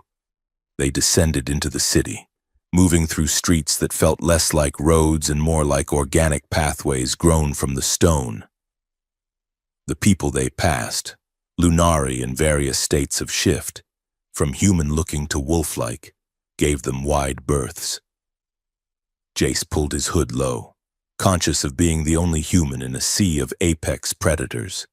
He felt fragile, soft-skinned, and painfully slow. The Enclave was a fortress of black stone built into the cliff face, guarded by warriors wearing armor made of woven bone and high-tech lattice. Lyra spoke to them in a rapid, guttural dialect Jace could not follow. There was posturing, a flash of bared throats, and then the heavy doors groaned open. Inside, The air was cool and smelled of old parchment and burning sage. They were ushered into a circular chamber where a fire burned in a central pit, the flames licking at the ceiling. An elder sat by the fire. He was ancient, his fur gray and thinning, his face a map of scars. He looked up as they entered, his eyes milky with cataracts, yet uncomfortably sharp. "So," the elder rasped, his voice like grinding stones, "the lost daughter returns. And she brings a pet." "He is not a pet," Lyra said sharply. Stepping forward, "He is my mate, and we bring news of a war you refuse to see." The elder, whose name was Harith, listened in silence as Jace laid out the data chip and projected the stolen files onto the cavern wall. The holographic images of the Lunar Leash Project, the cages and the collars flickered against the ancient rock paintings of wolves hunting stags. When Jace showed the files linking the Lunari aristocracy to Heliocore, the room went deathly still. "We knew there were dealings," Harith murmured, tracing the air with a gnarled hand. "Lady Saris and her circle. They argued that we needed to modernize, that we needed human technology to survive. But this," he pointed to a manifest of names, Lunari who had been sold to the labs. "They traded our blood for influence," Lyra said, her voice shaking with rage. "My parents opposed them. That is why they were killed. It was not a rogue pack battle. It was an assassination." Harith nodded slowly. "Your father was a visionary. Lyra. He believed we could coexist without losing our souls. Saris believes our souls are a currency to be spent." Jace stood off to the side, feeling like an intruder in a private wake. He turned his attention to the scrolling data stream, looking for anything that might help them disable the collars. He filtered the search by Origin Research. A file popped up. Foundational Studies, Interspecies Empathic Resonance. Jace frowned. The date on the file was 20 years old. He opened it. The author's name blazed on the screen in bright blue letters. Dr. Silas Corwin. Jace felt the blood drain from his face. The room seemed to tilt. Silas Corwin. His father. Jace stared at the name, his heart hammering against his ribs. His father had been a xenobiologist, a kind, absent-minded man who loved star charts and alien poetry. He had died when Jace was 12, killed in a shuttle accident. Jace remembered him as a gentle soul who would catch spiders and put them outside rather than kill them. He frantically read the abstract. Hypothesis: the Lunari bond is not merely biological but bioacoustic. If we can replicate the resonance frequency, we could theoretically create a bridge of understanding between human and Lunari minds, a tool for peace, a way to end the fear. Jace scrolled down. The file was annotated with directorate stamps, reclassified, project override, military application, subjugation. "They took it," Jace whispered, horror choking him. "They took his work. He wanted to make a translator for emotions. They turned it into a leash." Lyra turned from the elder, sensing his distress. "Jace? What is it?" Jace backed away, his hands trembling. He looked at Lyra, at the scars on her neck where the collar had been. The collar that was built on the foundation of his father's math. "My father," Jace choked out. "He wrote the code, the baseline theory for the neural interface. It is his." Lyra froze. She looked at the screen, then at Jace. "He did not know," Lyra said firmly. "Read the notes, Jace. He wanted peace." "It does not matter what he wanted," Jace snapped, his voice echoing in the chamber. "Look what they did with it. Look at you." He gestured wildly at her, at the room, at the entire world he was standing in. "My family built your cage, Lyra. My bloodline is the reason you were tortured." "Jace, stop," Lyra said, stepping toward him. "No!" Jace shouted, backing until he hit the rough stone wall. You should not be with me. It is sick. It is twisted. The bond, it is probably just some resonance echo my father discovered. It is not fate. It is just biology that my family figured out how to exploit. He turned and bolted. He ran out of the chamber, past the confused guards, and out into the cool night air of the city. He did not know where he was going. He just knew he had to get away from the look in her eyes. He felt dirty. He felt like a contagion. He ended up on a high balcony overlooking the valley, the wind whipping at his jacket. Below, the city was coming alive for the festival, drums beating a low, rhythmic thrum that vibrated in the soles of his boots. He gripped the stone railing, his knuckles white. He should leave. He should steal a ship and go to the outer rim. Lyra could find a real mate, someone who did not carry the ghost of her oppressor in his DNA. Jace. He did not turn. Go away. Lyra, I will not, she said. Her voice was close, too close. I am serious, Jace said, squeezing his eyes shut. You heard the elder. Your parents died fighting this, and I am walking around with the name of the man who gave the enemy the gun. You are imprinted on the son of the architect. Lyra. It is a cosmic joke. A hand grabbed his shoulder and spun him around. Lyra slammed him back against the railing. She was strong, terrifyingly strong. Her eyes were glowing with a fierce violet light, and her teeth were bared. Do not you dare, she hissed. Do not you dare decide for me what is a joke and what is real. I am trying to save you, Jace yelled back, not fighting her grip. I am trying to give you a choice. I have a choice, Lyra roared, the sound echoing off the cliff face. She let go of him, pacing a small circle on the balcony, her hands in her hair. You think I care about who wrote the math? She demanded, whirling on him. You think when I look at you, I see a scientist who died 20 years ago? She stepped closer, invading his space, her heat radiating against his chest. I see the man who found me in the garbage. I see the man who carried me when I was bleeding. I see the man who stood up to a drunk guard on a shuttle because he could not bear to see me insulted. She poked him hard in the chest. Do you want me, Jace? Or do you just want to fix what your father broke?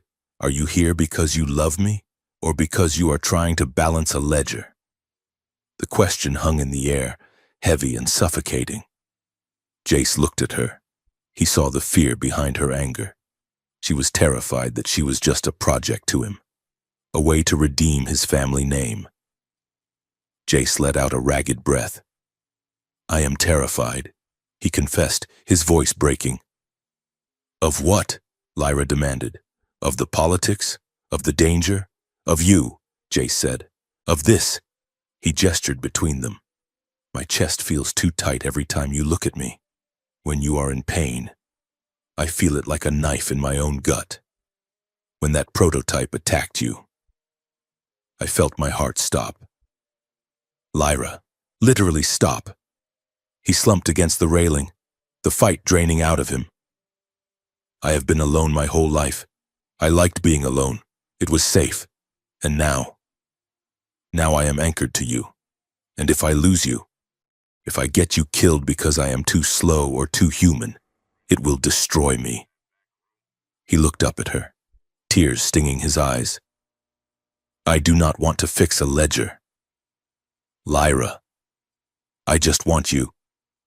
And that scares the hell out of me. Lyra stared at him. The glow in her eyes softened, shifting from the harsh violet of combat to a warm, liquid gold. Her breathing slowed. She stepped forward until their bodies were touching. She reached up and took his face in her hands, her claws retracted, her palms rough and warm. You think you are the only one who is scared? She whispered. She rested her forehead against his. You have power over me, Jace. Biological power. If you rejected me, if you left, it would break my mind. I would be a hollow thing, To give someone that kind of weapon against you, it is terrifying. She slid her hands down his neck, her thumbs pressing against his pulse point. But I am choosing to trust you with the weapon. She tilted her head, moving her face to the side of his neck. She brushed her nose along the line of his jaw, inhaling deeply. It was the Lunari gesture of claiming, prelude to a bite, prelude to the final bonding mark. Jace froze, his breath hitching, his hands hovered at his sides. Every nerve in his body was screaming for him to pull her closer, to let it happen. The air between them crackled with static, the hairs on his arms standing up. Lyra paused. Her lips were millimeters from the sensitive skin of his throat. She shuddered, a full-body tremor of restraint. I want to claim you, she whispered against his skin. My wolf wants to mark you so the whole galaxy knows you are mine. She pulled back slowly, looking him in the eyes. But I will not. Not unless you ask. Not unless you are ready. Jace looked at her. He looked at the woman who had fought a monster for him, who had crossed the stars for him. He lifted his hand, slowly, reverently. He touched the glowing markings on her shoulder. He traced the swirl of bioluminescence down her arm, his fingertips tingling as the light seemed to flare under his touch. I am not ready for the mark, he whispered. Lyra's face fell slightly, a flicker of hurt.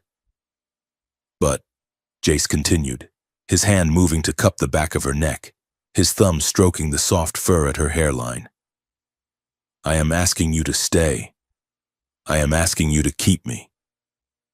Lyra let out a breath that was half laugh, half sob. Keep you, she repeated. Yes, I can do that. She leaned into his touch, nuzzling her face into his palm.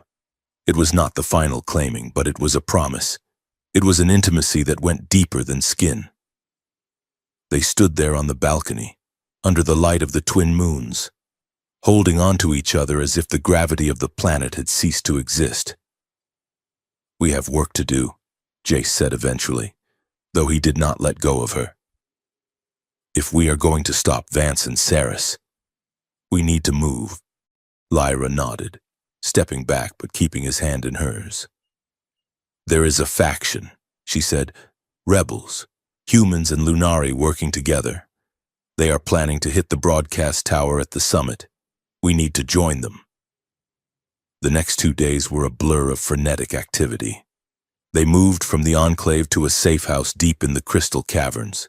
The Resistance was a ragtag group, disgraced scientists, rogue pilots, and packless Lunari. They had a plan: infiltrate the Unity Summit station, hijack the main feed, and broadcast the contents of the data chip to the entire sector.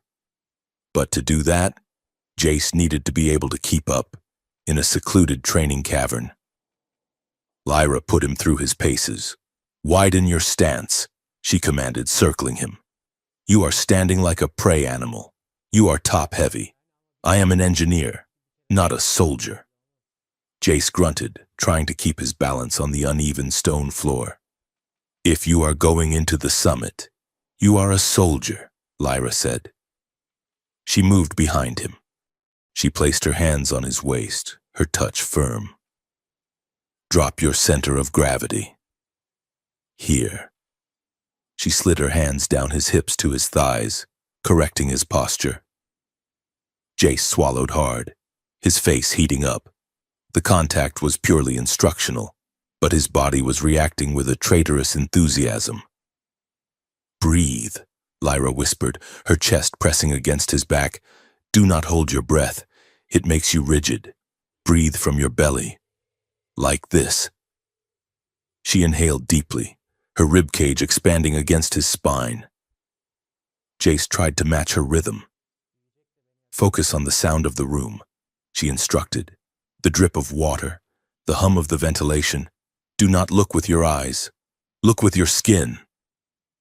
She swept her leg out, hooking his ankle. Jace went down, hitting the mat with a thud. You looked with your eyes, she teased, offering him a hand up. Jace groaned, taking her hand. He pulled himself up, but instead of letting go, he pulled her closer. They collided, chest to chest, breathless. You are a tough teacher, Jace murmured, looking down at her lips. Lyra grinned, her eyes dancing. And you are a slow student, but you have potential. The tension in the room spiked.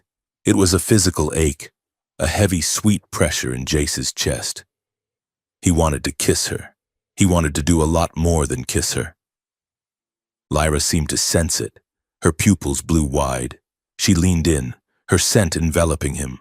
Later, she promised, her voice husky, when the world is safe.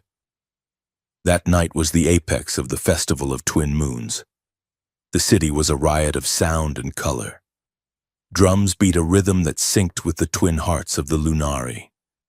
The air was thick with pheromones, musk, and the electric charge of 1,000 bonded pairs reinforcing their connections.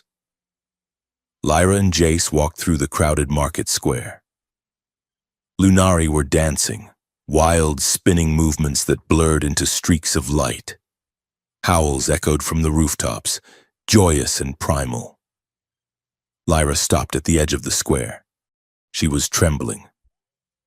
I should go, she said, her voice tight. The moons, the crowd, it is too much. My instincts are screaming at me to drag you into the nearest dark corner and not let you out for 3 days. She took a step away from him. It is dangerous for you, Jace. The frenzy is contagious. I do not want to overwhelm you. Jace looked at the chaos of the festival. He looked at the couples, lost in their biology. Then he looked at Lyra, standing apart, denying herself the celebration to protect his human sensibilities. He walked over to her. You are not going anywhere, he said. He reached out and took her hand. He interlaced their fingers, gripping tight. Jace, she warned, her eyes flashing red. I am right here, he said calmly. I am not overwhelmed, and I am not scared. He pulled her gently toward the center of the square.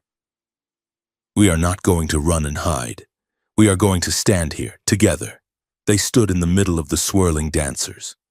Lyra was vibrating with energy, the call of the moons pulling at her blood. But she anchored herself on Jace's hand. She focused on his steady human heartbeat. Jace squeezed her fingers. He felt the wildness in her, the sheer power of her biological drive. It was awe-inspiring, but he also felt her choice. She was choosing to stand still. She was choosing to hold his hand instead of losing herself. It was an act of defiance against the very nature the Directorate claimed was uncontrollable. See, Jace whispered, leaning close to her ear.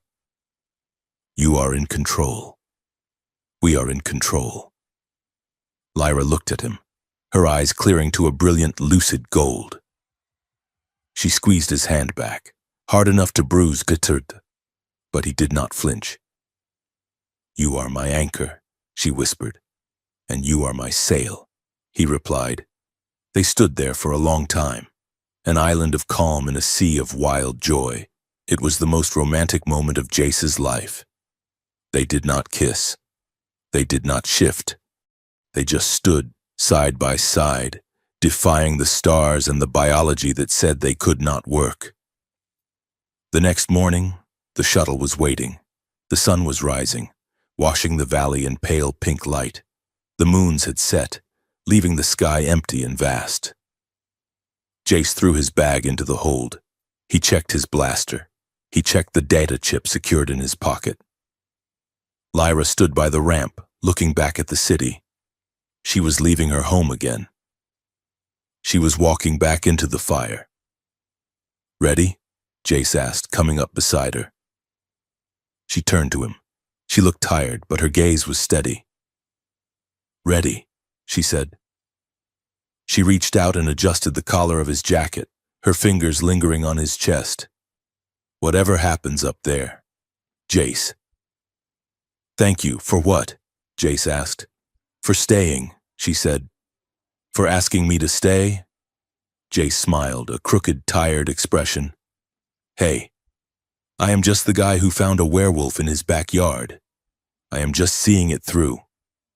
Lyra laughed, a clear, bright sound. Let's go rewrite the programming, she said. They walked up the ramp together, not as a human and a monster, not as a master and a subject, but as partners. They were terrified. They were outnumbered. But as the airlock hissed shut, sealing them in, Jace knew one thing for certain. They were going to win, or they were going to die trying, and he was perfectly fine with either option, as long as he was with her. The Unity Summit Station was a jewel hung in the black velvet of space, a sprawling construct of glass and white durasteel orbiting the neutral world of Kylos. From the approach vector, it looked like a vision of the future, sleek, clean, and optimistic. Dozens of diplomatic cruisers docked at its pylons, their hulls gleaming under the floodlights. Inside, the station was a riot of pageantry. Banners of every major planetary government hung from the vaulted ceilings of the promenade. Delegates in formal robes and military dress uniforms mingled with champagne flutes in hand, discussing trade tariffs and border disputes while soft orchestral music piped through the air recyclers. Jace adjusted the collar of his stolen security uniform. It was tight around the neck and smelled faintly of someone else's sweat. Keep your head down, he murmured, keeping his voice low enough to be lost in the din of the crowd. And for the love of the stars, stop glaring at the hors d'oeuvres, walking beside him. Lyra looked uncomfortable in the stiff gray uniform of a private security contractor. She had tucked her hair up under a cap, but the brim cast a shadow over her eyes that could not quite hide the predatory sharpness of her gaze. I am not glaring, Lyra replied, her voice a low hum in his ear. I am assessing potential threats, and that Tellarite ambassador looks like he would bite. He is just eating a shrimp puff, Jace said. Focus. The service corridors should be behind that fountain. They moved through the crowd, blending into the background. They were nobody, just staff, just part of the machinery that kept the galaxy turning while the important people made speeches. A holographic projection of Director Vance shimmered in the center of the atrium, 3 stories tall. The director's face was benevolent, his smile paternal. Security is not a cage, the hologram boomed gently. Security is the foundation of freedom. Today, the Terran Defense Directorate and HelioCorps are proud to unveil a new era of cooperation, an era where fear is a memory. Jace felt a shiver crawl down his spine that had nothing to do with the station's climate control. They are lying, Lyra whispered, her fists clenching at her sides. They smell of lies. It is like rot. They slipped behind a massive display of hydroponic flowers and keyed the code Jace had decrypted into the service door. It slid open with a whisper, and the noise of the party vanished, replaced by the humming silence of the station's guts. The atmosphere changed instantly. The corridors here were industrial, lit by harsh fluorescent strips. According to the schematics we pulled from Vespera, the holding area is in the lower logistics ring, Jace said, checking his data pad. If they are keeping the terror packs anywhere, it is there. They descended 3 levels. The air grew colder, smelling of ozone and strong chemical cleaners. Then, they smelled it. Lyra stopped dead. Her nostrils flared. Blood, she said, and fear. So much fear. She took off running, abandoning stealth. Lyra, wait! Jace hissed, sprinting after her. She rounded a corner and skidded to a halt in front of a heavy blast door. She ripped the control panel off the wall with her bare hands and hot-wired the lock in seconds, her fingers moving with frantic desperation. The door groaned open. Jace stepped up beside her and felt the blood drain from his face. The room was a cavernous cargo bay, converted into a prison. Rows of reinforced transparent cages lined the walls. Inside each one was a Lunari. There were dozens of them. Men and women, young and old. They were huddled in corners, naked and shivering. But it was not just the cages that turned Jace's stomach. It was the hardware. Each prisoner was fitted with a sleek black harness that encased their torso and spine. Cables ran from the harnesses to the ceiling, pulsing with a faint, sickly green light.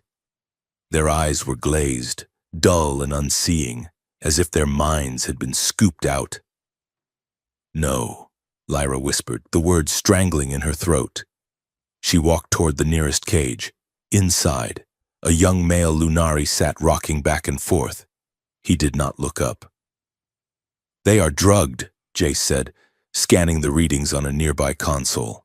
Massive doses of neural inhibitors. And, God, look at the integration.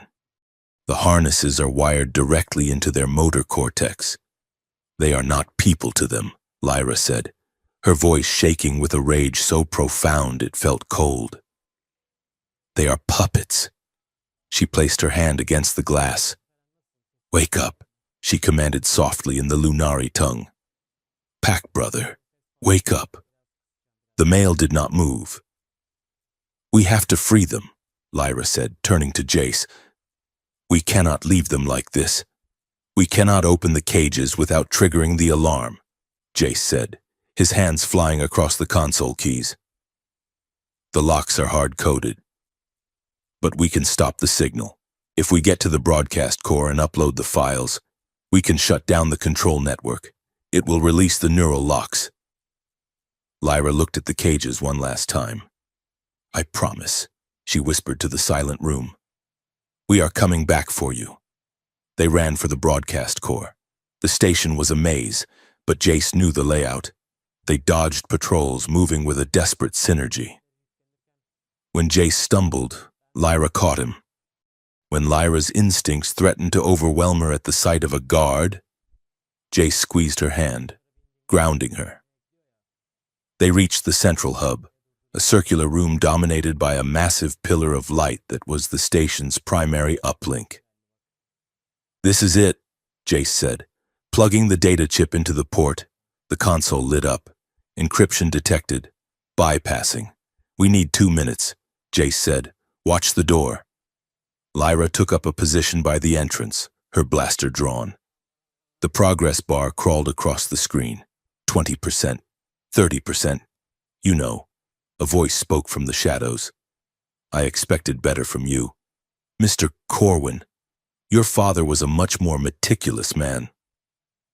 Jace spun around. Director Vance stepped out from behind a bank of servers. He was wearing a tuxedo, looking for all the world like he had just stepped out of the gala. He held a flute of champagne in one hand and a heavy stun pistol in the other. Beside him stood Lady Saris. The Lunari noblewoman was draped in silk and jewels, but her expression was one of bored disdain. "You!" Lyra snarled, leveling her weapon at Saris. "Traitor." Saris sighed, examining her manicured nails. "You always were dramatic, Lyra. It is a genetic flaw of the lower castes." "How did you find us?" Jace demanded, stepping in front of the console to block their view of the upload. "We scrambled our signatures. We used analog bypasses." Vance took a sip of his champagne. "You did," he admitted. "Very clever. But you made one mistake. You kept a souvenir." He pointed a finger at Jace's pocket. "The collar," Vance said. "The one you cut off Subject Alpha. You kept the pieces." Jace froze. He felt the weight of the debris in his pocket, the twisted metal he had saved to analyze, to understand the tech. "It has a passive resonance tracer," Vance explained pleasantly.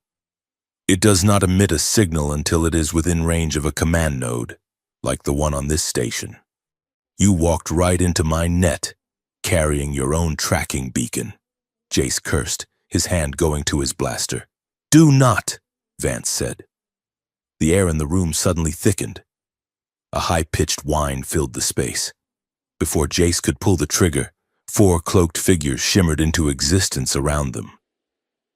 They were Directorate elites, wearing active camouflage suits. Lyra moved instantly, a blur of motion, but she was mid-leap when a net of electrified mesh fired from the ceiling, wrapping around her. Jace! She screamed as the voltage hit her. Lyra! Jace yelled, lunging for her. A heavy blow struck the back of his head. The world exploded into white light, then darkness. When Jace woke, he was seated. His head was throbbing with a rhythm that matched the pulsing lights of the server room. He tried to move his arms and found he could not. He was strapped into a heavy metallic chair. His wrists and ankles were clamped in durasteel cuffs. A halo of sensors was positioned around his head. Welcome back, Vance said. Jace blinked the blurriness away. He was facing the center of the room. Lyra was there. She was on her knees, chained to the floor. But worse than the chains was the new collar around her neck. It was thick, silver, and glowing with an angry red light. Lyra, Jace croaked. She looked up. Her eyes were wide with panic. Jace, do not fight them. They have... She gasped, arching her back as the collar pulsed. Let her go, Jace spat, struggling against his restraints. You have me. Let her go. Oh, we need both of you, Vance said, walking into Jace's field of vision. You are the guest of honor. He gestured to a bank of monitors. They showed a live feed of the gala upstairs. The demonstration is about to begin, Vance said. But we decided to improvise. The original plan was a simple breakout. But this is much more poetic. He leaned in close to Jace. We are going to prove, once and for all, that the bond you share is a weakness. We are going to show the galaxy that a human who binds himself to a beast is nothing more than collateral damage. Sarah stepped forward, holding a tablet. The collar is keyed to your biometrics. Mr. Corwin, she said coolly. Specifically, your pain response. Jace frowned. What? If Lyra resists a direct command, Saris explained, the neural feedback loop will trigger. But instead of shocking her, it will transmit the pain signals directly into your nervous system. She tapped the screen. And if she tries to access the bond to comfort you, it amplifies the signal. Vance smiled. Subject Alpha, he said, addressing Lyra. Stand up. Lyra remained on her knees, glaring at him. I am not your subject. A jagged bolt of agony ripped through Jace's body. It felt like being dipped in acid. Every nerve ending lit up with white-hot fire. Jace screamed, his back arching off the chair, the cords in his neck standing out. Stop, Lyra shrieked. She scrambled to her feet. The moment she obeyed, the pain in Jace's body vanished, leaving him gasping and sweating. See, Vance said, simple operant conditioning. He turned to the camera crew that had set up in the corner. Are we live? We are live to the gala feed. Director, a technician said. Vance smoothed his jacket. Ladies and gentlemen of the summit, he said to the camera.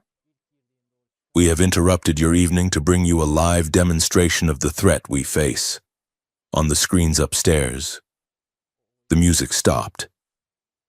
The delegates stared in horror as the image of the bloodied engineer and the alien woman filled the holographic displays. Here we have a human, Vance narrated. And here, a Lunari predator. They claim to be mated.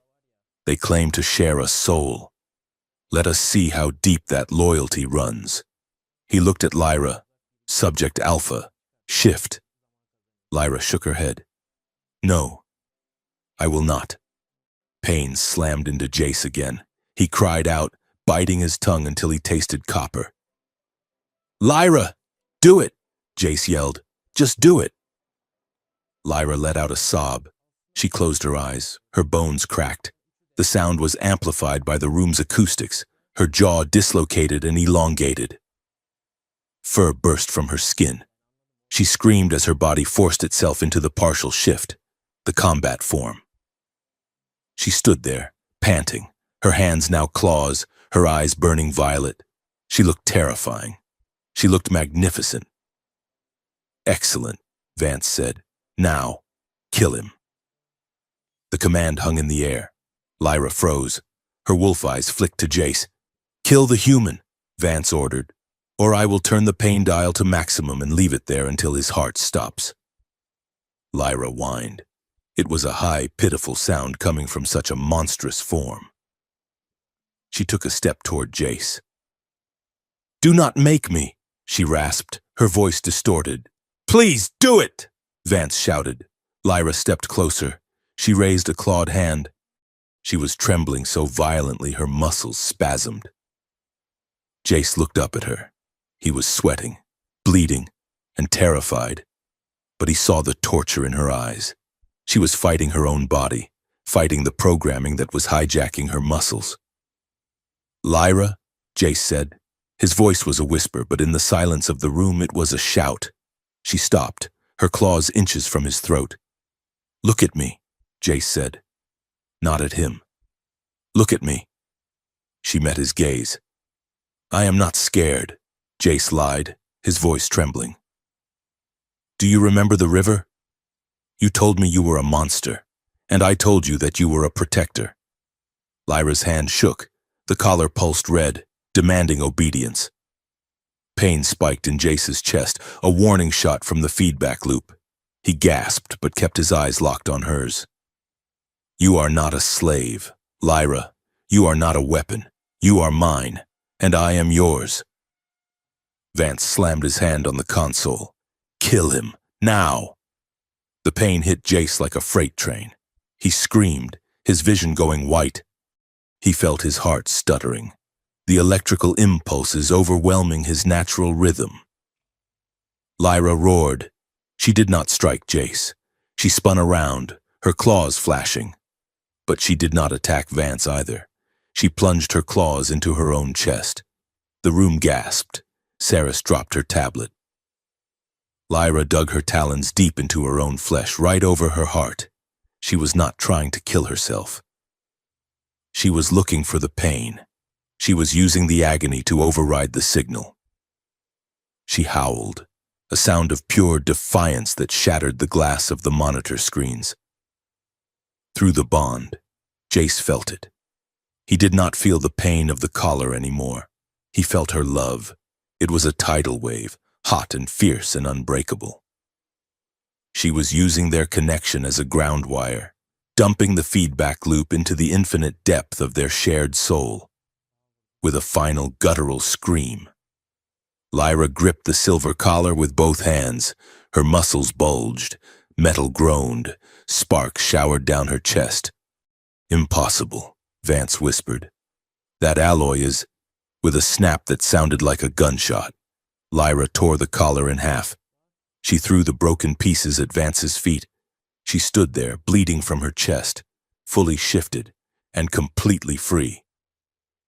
Get him, Vance screamed, backing away. But before the guards could fire, the lights went out. Explosions rocked the station. On the main screens, the feed flickered. The image of the torture room vanished, replaced by a scrolling wall of text and video files. It was Cairo. The activist faction had blown the power relays. Jace! Lyra roared. She leaped across the room, slashing the restraints on Jace's chair.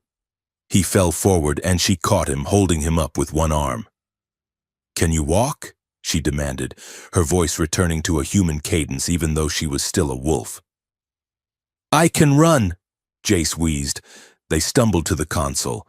The upload was at 90%. Directorate guards poured into the room. their laser sights cutting through the smoke. "Cover me!" Jace yelled. He threw himself at the keyboard, his fingers flying. Lyra stood over him, a whirlwind of claws and fury. She deflected stun bolts with a piece of debris. She tossed guards across the room like ragdolls. She was unstoppable. "Upload complete," Jace shouted, hitting the final key. On every screen in the station and on every news feed across the sector, the truth appeared. The files, the contracts, the video of Lyra in the lab, the audio of Vance ordering the torture. It was out, upstairs. Chaos erupted.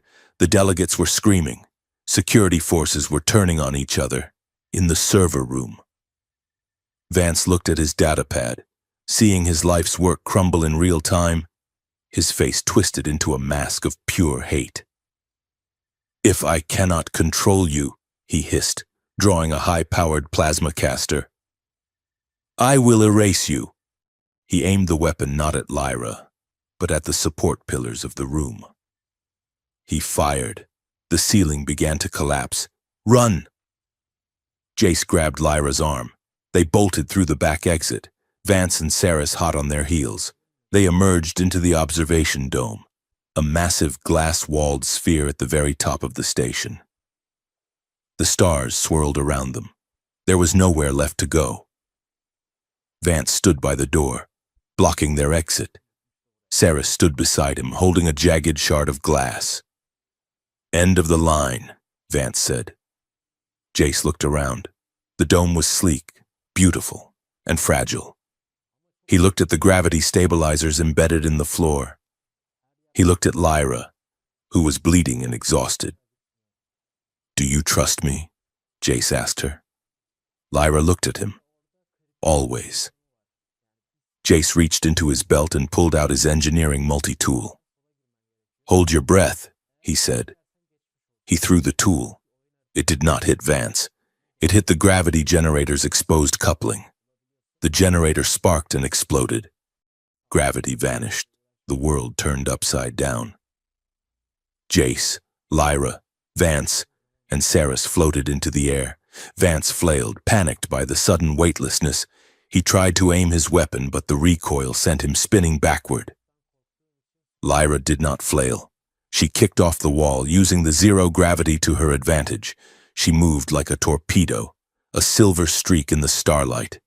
She hit Vance in midair, knocking the weapon from his hand. She grabbed him by the lapels of his tuxedo. "For my pack," she snarled. She threw him. With the momentum of the zero-G, he flew across the dome and slammed into the far wall, knocking himself unconscious. Saris tried to scramble toward the door, pulling herself along a railing. Jace drifted toward her. He did not look like a hero. He looked like a tired mechanic floating in space. He grabbed the railing, blocking her path. "I think the tribunal will want to speak with you, Lady Saris," Jace said. "Jace." Saris looked at him, then at Lyra, who was floating behind him, claws dripping. She slumped, surrendering. The station's emergency systems kicked in. Gravity restored in 3, 2, 1. They slammed to the floor. Jace groaned, rolling onto his back. He stared up at the stars through the glass. "Is it over?" he asked. Lyra crawled over to him. She was shifting back, the fur receding, her human skin returning. She was covered in cuts, bruises, and soot. She collapsed on top of him, burying her face in his neck. "It is over." She wept. The feed. They saw it. They saw everything. Jace wrapped his arms around her.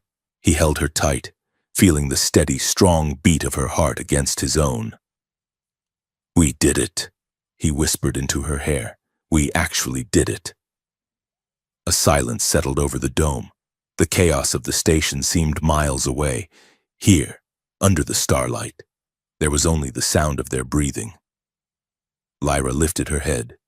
She looked at him with eyes that were clear and full of a love so vast it made Jace dizzy. "You broke the loop," she said. "You stayed with me, even when I was a monster." Jace smiled, brushing a tear from her cheek.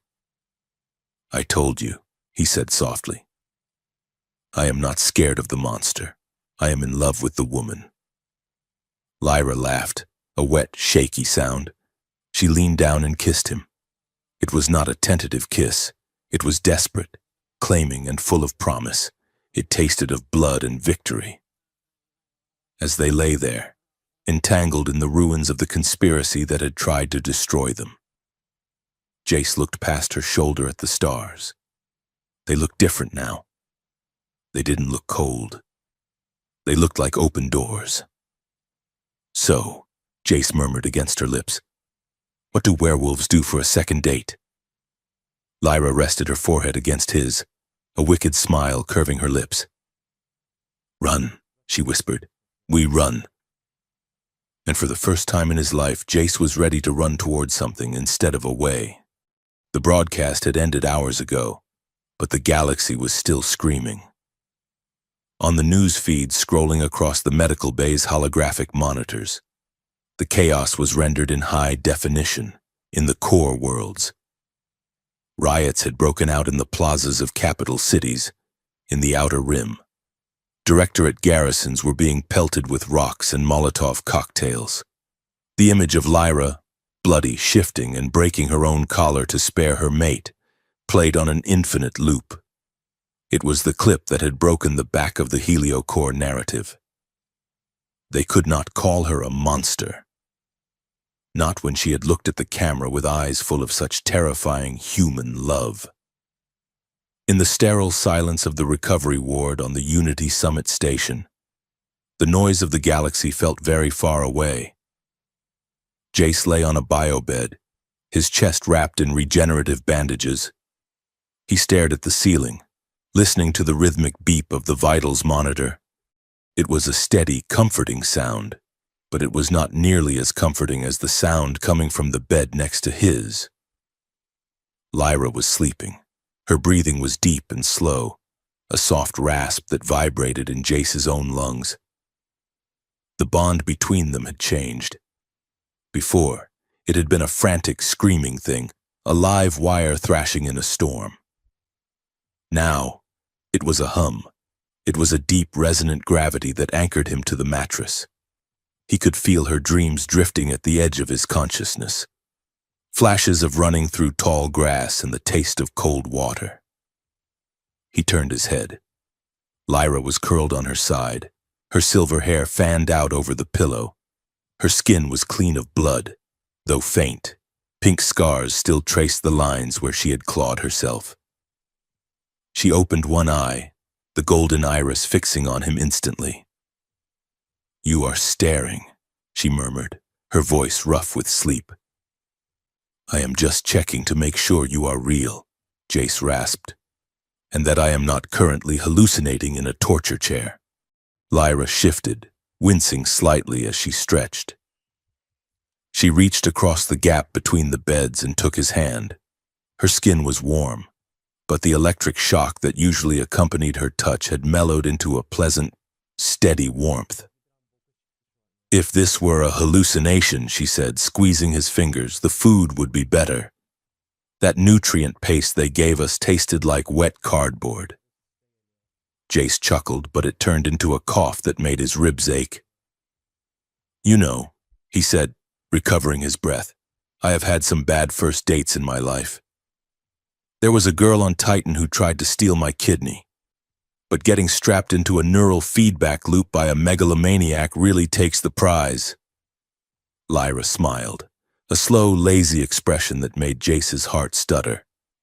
You held up well, human. For a species with such fragile pain tolerances.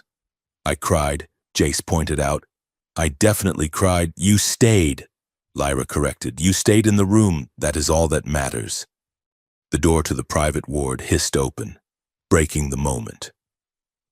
A tall, severe woman in the robes of the High Council walked in, flanked by 2 armed guards.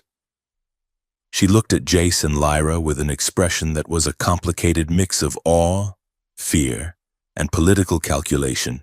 Mr. Corwin, Subject Alpha, excuse me, Lyra, the counselor said, stopping at the foot of the beds. I trust you are recovering well. Well enough to leave, Lyra said, her tone sharpening. Her hand tightened on Jace's.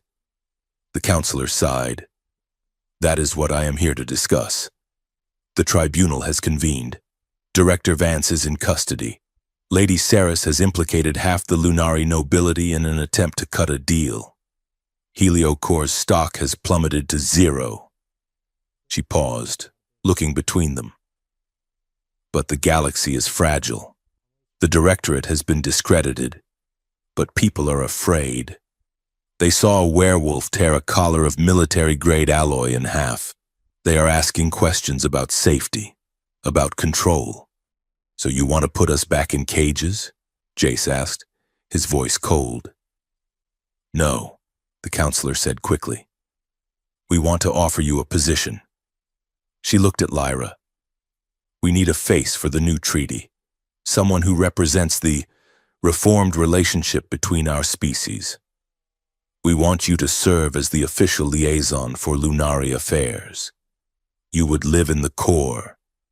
You would have a staff, security, a voice in the Senate. You would be a symbol that we are not enemies. Lyra narrowed her eyes. A symbol? You mean a trophy? A tame wolf you can parade around to show that you are benevolent? The counselor did not deny it. She turned to Jace. And you, Mr. Corwin, your father's research, it is complicated. We want to establish an oversight board for xenobiological ethics. We want you to head it. You could redeem the Corwin name. You could ensure that what happened to Lyra never happens again. Jace felt a flicker of temptation. To fix it. To rewrite the legacy of Silas Corwin from one of accidental subjugation to one of protection. But, the counselor added, glancing at their joined hands, there are optics to consider. Optics, Jace repeated flatly. If you accept these roles, the counselor said, choosing her words carefully, you would be public figures. The galaxy is not ready to accept a mate bond between species. It is too radical. It frightens the conservative factions. For the sake of stability, we would require you to maintain separate residences to keep your connection private, or better yet, severed. The silence in the room was absolute. Jace looked at the counselor. He looked at the sterile white walls, the guards, the badge of authority on her chest. Then he looked at Lyra. He felt her tension through the bond. She was waiting. She was letting him choose. Jace let out a long breath. You want me to fix the system from the inside, he said. We want you to help us build a safer world. The counselor nodded. Jace sat up, swinging his legs over the side of the bed. He winced, but pushed through the pain. You are not building a safer world, Jace said quietly. You are building a prettier cage. You want Lyra to be a mascot and me to be a monk. You want the revolution without the change. He looked at Lyra. I think we are done with cages, aren't we? Lyra grinned, her canines flashing. We are very done with cages. We decline, Jace said to the counselor. The counselor stiffened. Mr. Corwin, you have no resources. You are targets. If you leave this station without our protection, then we will take our chances. Jace interrupted. He stood up, swaying slightly. Lyra was at his side instantly, her shoulder supporting his weight. We are leaving, Jace said. And if anyone tries to stop us, well, you saw the broadcast. You know what she can do. The counselor looked at them, the battered engineer and the alien warrior, leaning on each other. She saw the way the air seemed to shimmer between them. She was a politician, but she was not a fool. She stepped aside. Good luck, Mr. Corwin, she said softly. I think you are going to need it. An hour later, They were alone in the observation deck on the upper ring of the station. The gala debris had been cleared away, leaving only the vast star-strewn emptiness of space beyond the glass. Jace leaned against the railing, staring out at the nebula that drifted like bruised smoke in the distance. That was a lot of money I just turned down, Jace mused. I could have had a nice office, a dental plan. Lyra stood beside him, her gaze fixed on the same star. You would have hated it, she said. You hate meetings, and you hate wearing ties. True, Jace admitted. He turned to look at her. The silence of the observation deck felt heavy, charged with the conversation they had been avoiding since the medical bay. So, Jace said, no job, no home. Half the galaxy thinks we are heroes. The other half thinks we are abominations. What now? Lyra turned to him. Her expression was serious, stripped of her usual deflection. We go to the frontier, she said. There is a moon. Kiro told me about it. It is wild territory, outside Directorate control. Freed Lunari are gathering there. Humans, too. The ones who do not fit in the core. She stepped closer, invading his personal space in that way she had, where it felt like she was surrounding him without moving. I want to build something there, Jace. Not a symbol, a home. A place where the pack is not about blood, but about choice. I like the sound of that, Jace said. But, Lyra continued, her voice dropping, there is something you need to know. Before we go. Before you decide to tie yourself to a fugitive forever. Jace frowned. What is it? Lyra reached out and placed her hand on his chest, right over his heart. The bond, she said. It is not just psychic, Jace. It is biological. It is a retroviral exchange. Jace blinked. Explain that to me in engineering terms. When I marked you, when we shared the feedback loop in the torture chair. My biology pushed into yours, to save you from the pain. My cells tried to reinforce yours. She looked up at him, her eyes searching his face. You are changing, Jace. Your DNA is rewriting itself to accommodate the bond. Have you not noticed? Your hearing is sharper. You heal faster. The light of the moons, it pulls at you now. Jace thought about it. He thought about how loud the station hum sounded. He thought about the strange, restless energy he felt when the station's artificial day cycle dimmed. I am turning into a werewolf? He asked, half joking, half terrified. Not fully, Lyra said. You are human. You will always be human. But there is a threshold. She took a deep breath. Because of the intensity of our bond, you could undergo a partial transformation. A rite of crossing. It would not make you Lunari, but it would bridge the gap. You would be able to run with the pack. You would be able to share the hunt. You would live as long as I do.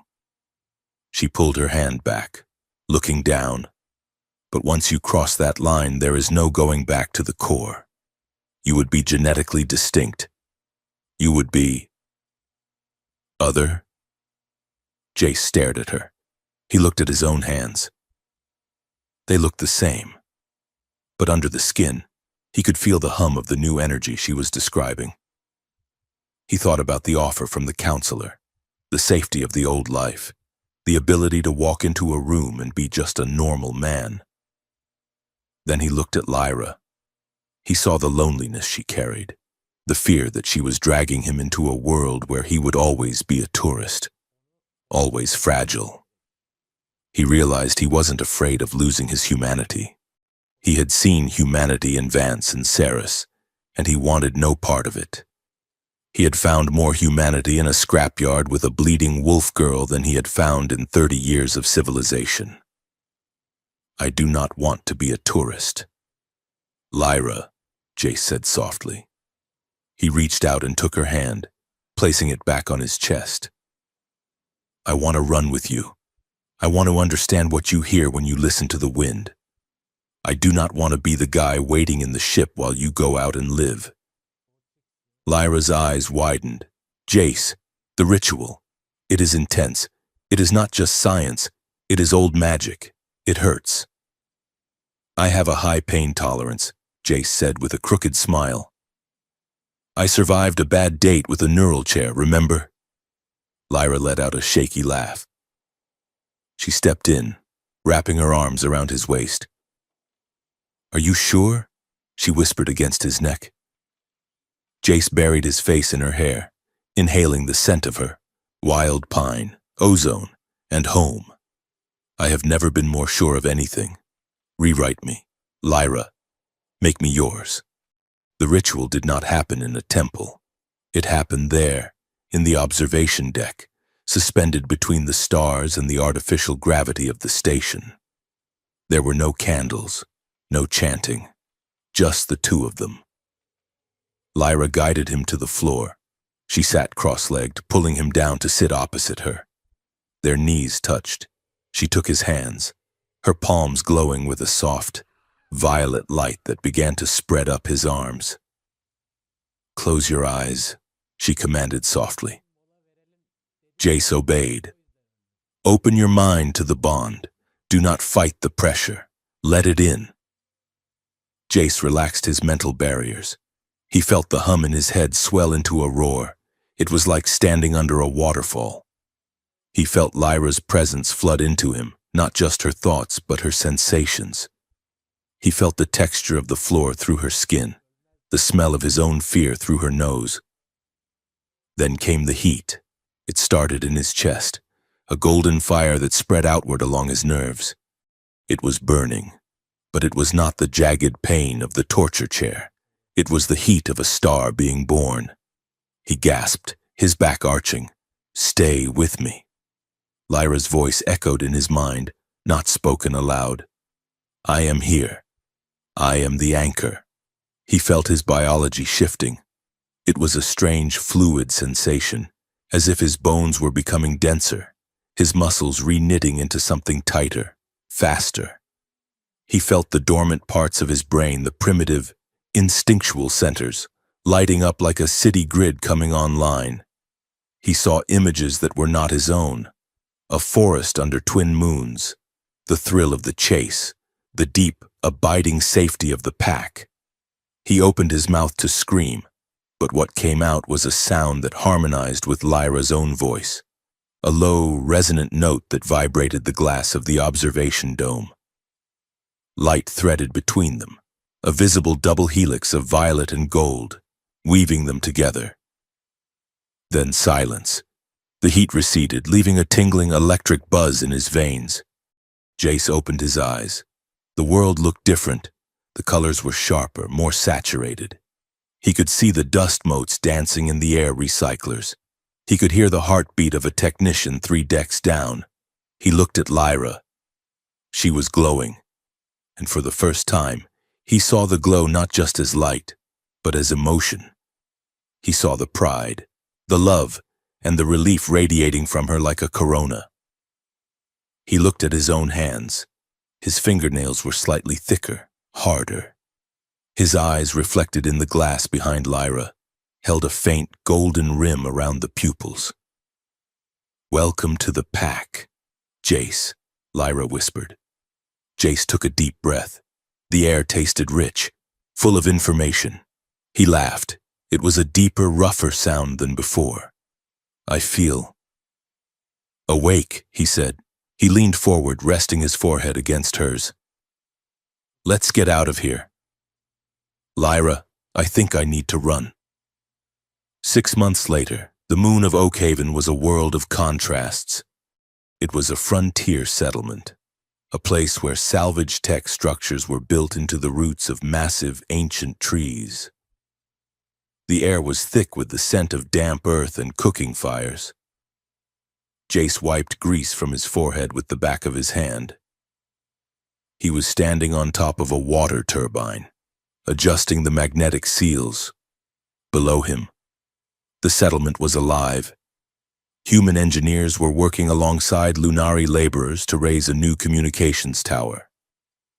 Children, some human, some Lunari pups, were chasing each other through the mud, shrieking with laughter. Jace's ears twitched. He heard the footsteps long before they appeared. He didn't turn around. "You are sneaking up on me again," he called out. Lyra dropped from the branches of the tree above him, landing silently on the metal casing of the turbine. She was wearing simple leathers, her hair braided back, her markings glowing softly in the twilight. "I was not sneaking," she teased, stepping closer. "You are just getting better at listening." Jace turned, grinning. His eyes caught the light of the rising moon, reflecting it with a feral shine. He looked different. He was leaner, his movements possessing a fluid grace that replaced his old, mechanical stiffness.